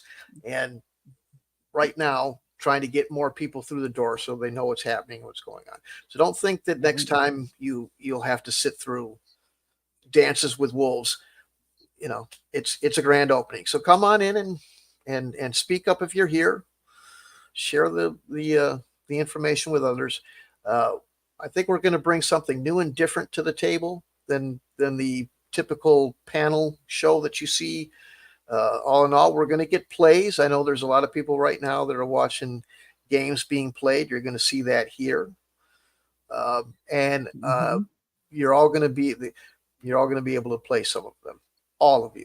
Uh, And also, if you like the content too, there's more information if you want to go. The Discord link is posted here. I don't know if everybody can see it on their screen because it was posted quite a while ago.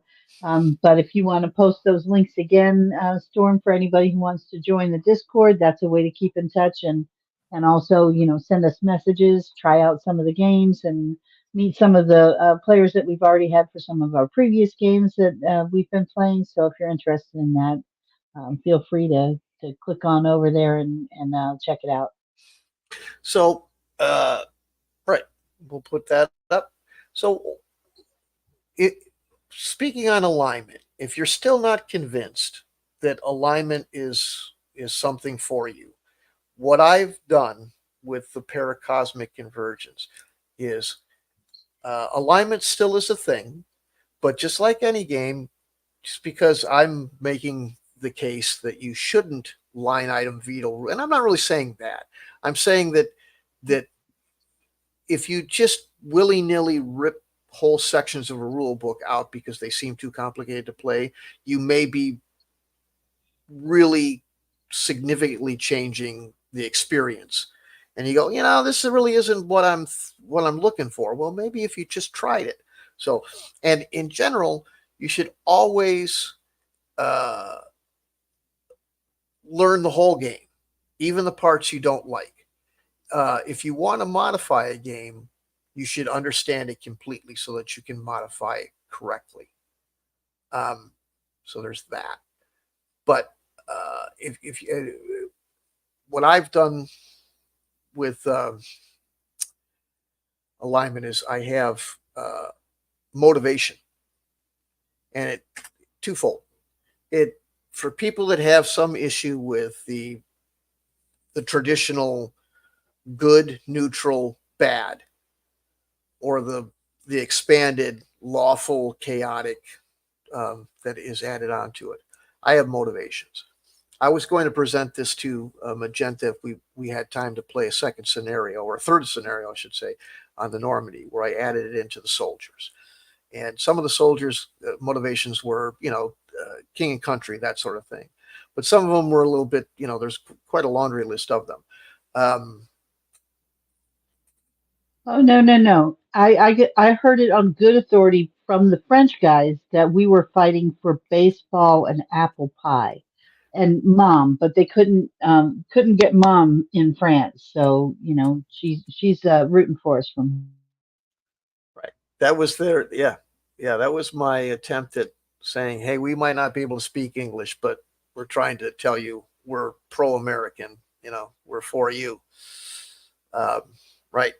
But I have in Paracosmic Convergence, we have uh, various ways of helping. I think one of the things I've seen with a lot of people that, well, role playing, I'm not much of an actor.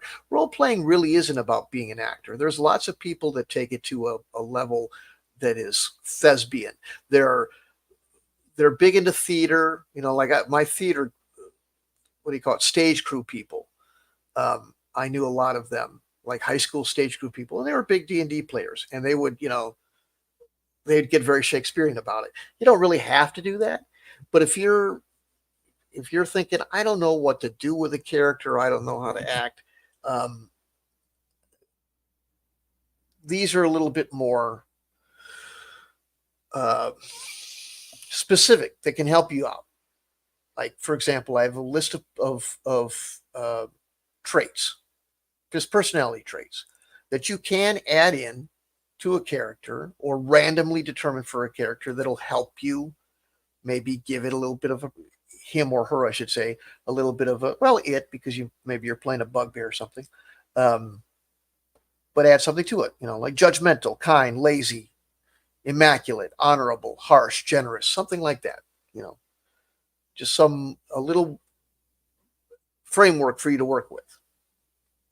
That's one of the things that we do with Paracosmic Convergence, to just add into that. So there's something different. You have advantages and disadvantages as well. And this is another way that balances people out, gives you a little bit of a strategy to work with, and adds a little personality. For example, you can a disadvantage can be you have a skin condition. So you have a -1 to all social interactions, stuff like that. Maybe you stutter, you're taciturn. Maybe you have a phobia of animals, or you're afraid of the dark.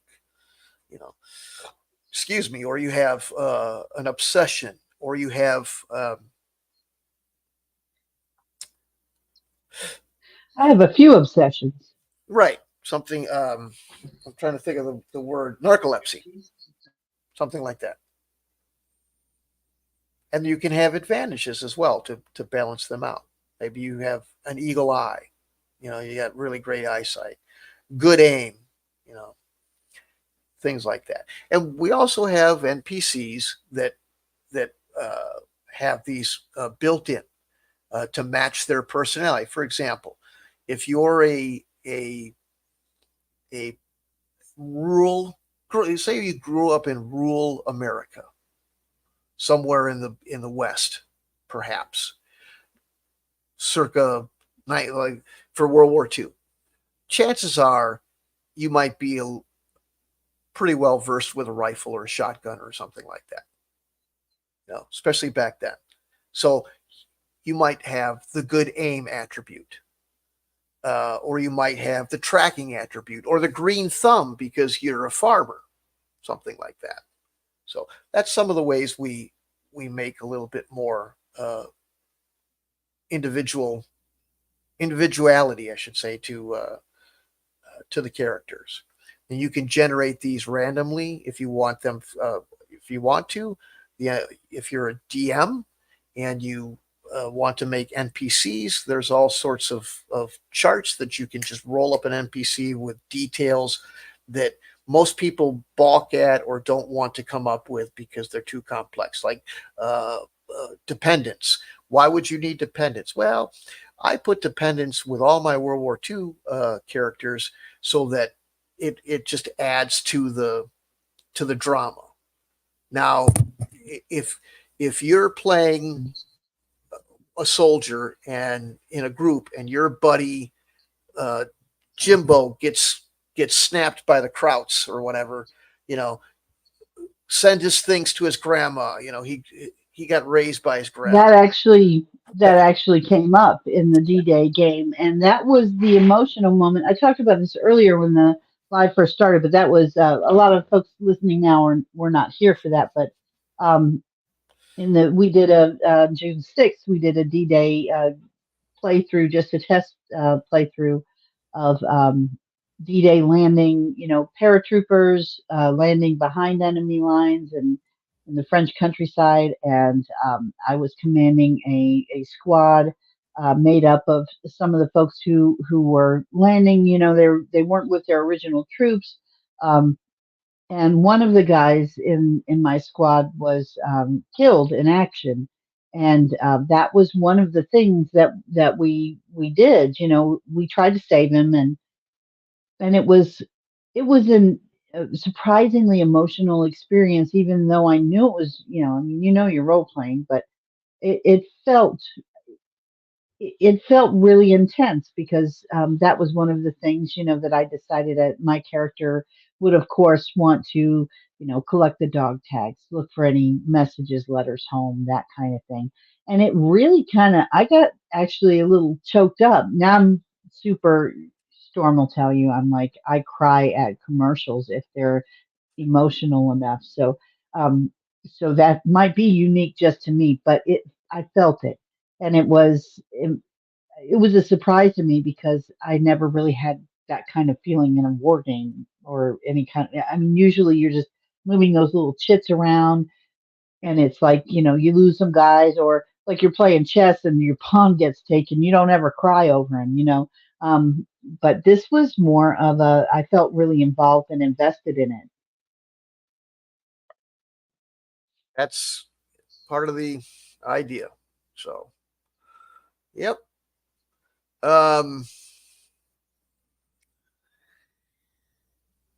yep. So that's like I said, we've got all these different options. I wanted to make sure I covered that the best way to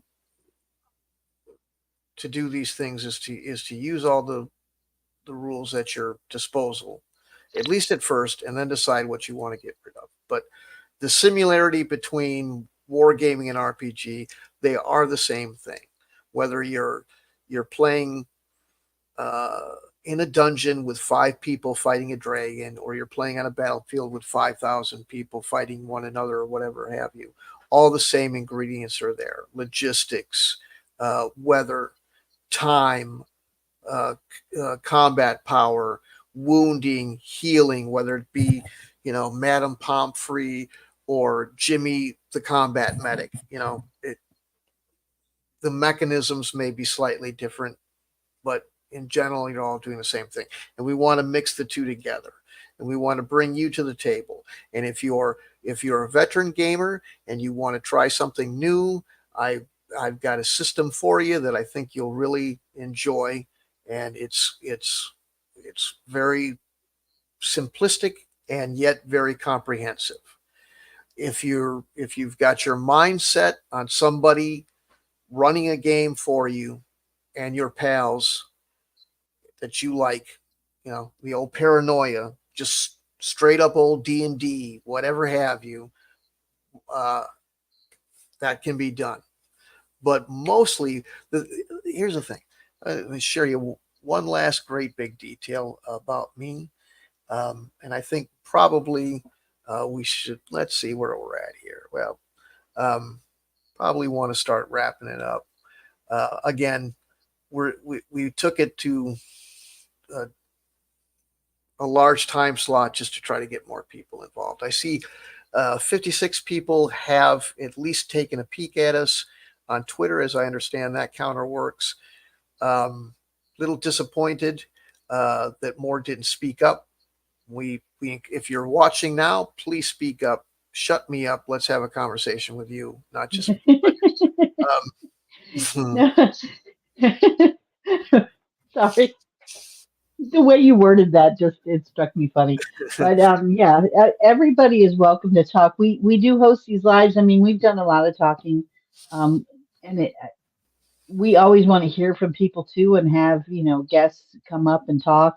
So anybody who wants to join in, feel free to do that. Just, let us know in the comments and we can send you a link that you can just tap on and join on. Um, it doesn't take any special technology set up or anything. You don't have to have your camera on. As you can see, I don't have mine on because I've always been a bit camera shy. And mainly, I'll tell you the secret. If I had my camera on, I would be distracted by my image and I wouldn't be able to think of what to say. It's weird. I don't know why that happens to me, but I find it distracting. So, um, I'd just rather talk, and I hope everybody's okay with that. And you're welcome to do that too if that's how you feel. You don't want to come up and, or maybe you're in your pajamas, whatever. Everybody's welcome. Um, and if you find something we've said is something you, vigorously disagree with, that's okay too. Again, not everybody's going to agree. I think gaming and wargaming experiences and D&D, all of that kind of stuff, it's I've never seen the point in arguing over it because if you like chocolate and I like vanilla, there's nothing to fight about. It's just a matter of preference. So whatever your tastes are, everybody's welcome. right. Um, what I want to try to achieve more than anything, we brought up the Discord. I've got the link in the chat. Um, the best times in gaming for me was going to Gen Con. I got carte blanche to go to get Gen Con through my connections. Made me feel like a VIP. Nobody knew who the F I was, but I always felt like a VIP. I showed up with my Samsonite suitcase full of gaming materials and some lunch and stuff like that, and went all 4 days every year I could. Most of the decade of the 80s, it was for gamers, it was the greatest show on earth. Everything was bigger. It was the Texas of gaming. Did we play Axis and Allies? Yeah, not just Axis and Allies. We played that mother puss bucket on a globe, baby. It was the greatest thing ever. A globe, big, is so big that the dude playing against me, I couldn't see him because the globe, and so cool. Did we play with West End games? Love West End games. Star Wars miniatures. Play Star Wars. I love Star Wars miniatures battle. The original 25 millimeter pewter Star Wars miniatures game. They've made about a jillion Star Wars miniatures games now, but that was the original. Won best sci-fi war game, 1991. Love it. A lot of people go, it's too complicated, but they say that about everything. Anyway, we were playing it. We were playing with AT-ATs, and not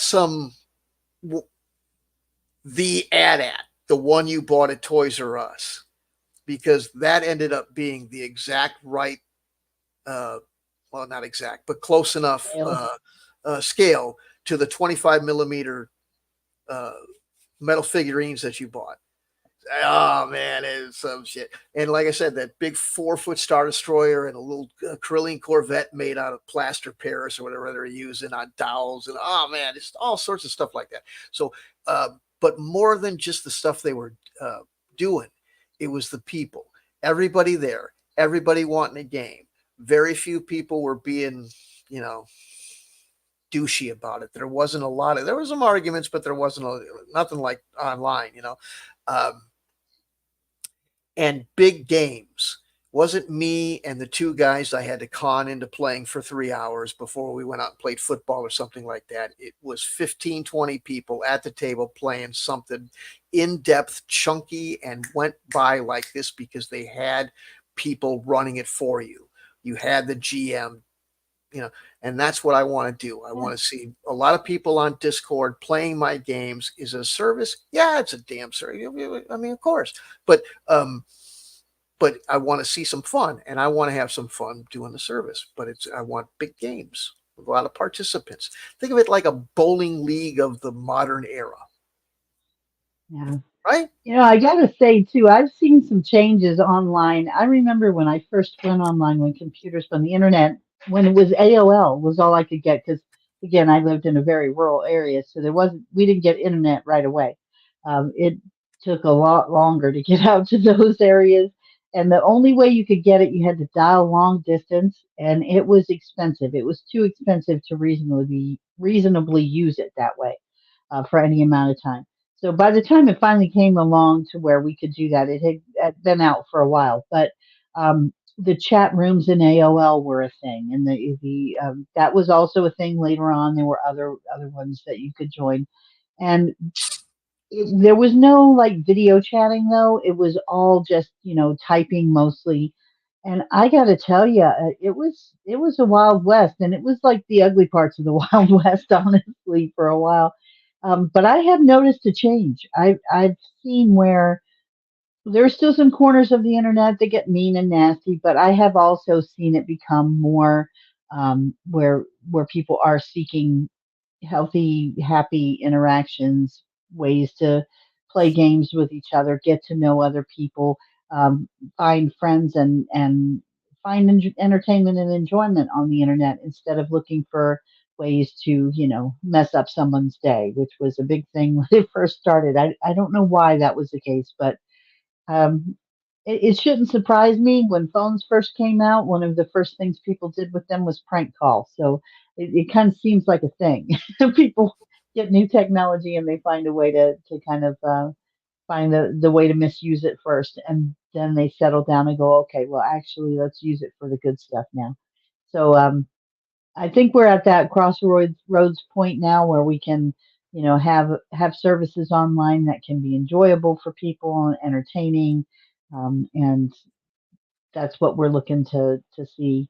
Um, Anyone who hasn't had a chance to check it out yet, um, definitely recommend going to, if you have a Steam account, or if you want to download Tabletop Simulator. Um, would recommend checking that out and just getting a feel for how it works. It's surprisingly easy to use and a great way to play any kind of tabletop game remotely with friends, family members, anybody you want, really. Mm-hmm. Mm-hmm. Yeah, we're only getting better with the Discord. Um, the tabletop is an invaluable tool at a wonderful price. It's what we use. You'll if you're not familiar, I think you'll be really pleased with the results. Um, we're going to talk about. I've got Twitter. I've got Instagram. You can find me even a Getter if you're familiar with that one. Uh, the social media Oh, yeah, yeah, that Getter. reminds me. You should probably post your link, for your link tree for all of those resources that people can find you on, and for anyone who's interested. And we're growing. Uh, there's social media stuff that, excuse me, I didn't even know existed. And I do now, and so we'll definitely jump on it. Um, yep, we got all my links here. We'll put that in. And for future reference too, this is we started this live at 7 p.m. Central Time. which would be 8 p.m. Eastern time, I believe, and West Coast is going to be a little bit later, or different times. So, but whatever time zone you're in, that's when we're starting. We plan on doing this on a regular basis every Sunday. I'm sorry, Monday. Today is Monday. Goodness, I'm sorry, Monday night at um, doing it Mondays beginning 7 Central Time or 8 Eastern Time. So feel free to join us once a week. We're going to do different topics, different some game run throughs and different things as well. So um, you can see live, you know, example of how the game works and even join in if you want to. I don't see any reason why we couldn't maybe do something like that for a test run of the game live. Exactly. Yeah, exactly. We'd love to see more people play. Love to see more people get involved. I got, like I say, the Discord's got a schedule of events, and they're only going to expand. I also have Gilded. They have mirror of the same events basically, but at different times. Um, and like I say, just more coming. Right now, BattleTech is being offered. There's a couple of different BattleTech options. There's a full campaign of the Succession Wars, which uses the Battle Force 2 system. I have FASA. I don't have the CGL stuff. But Battle Force 2, I think, is the equivalent of. There's a CGL equivalent.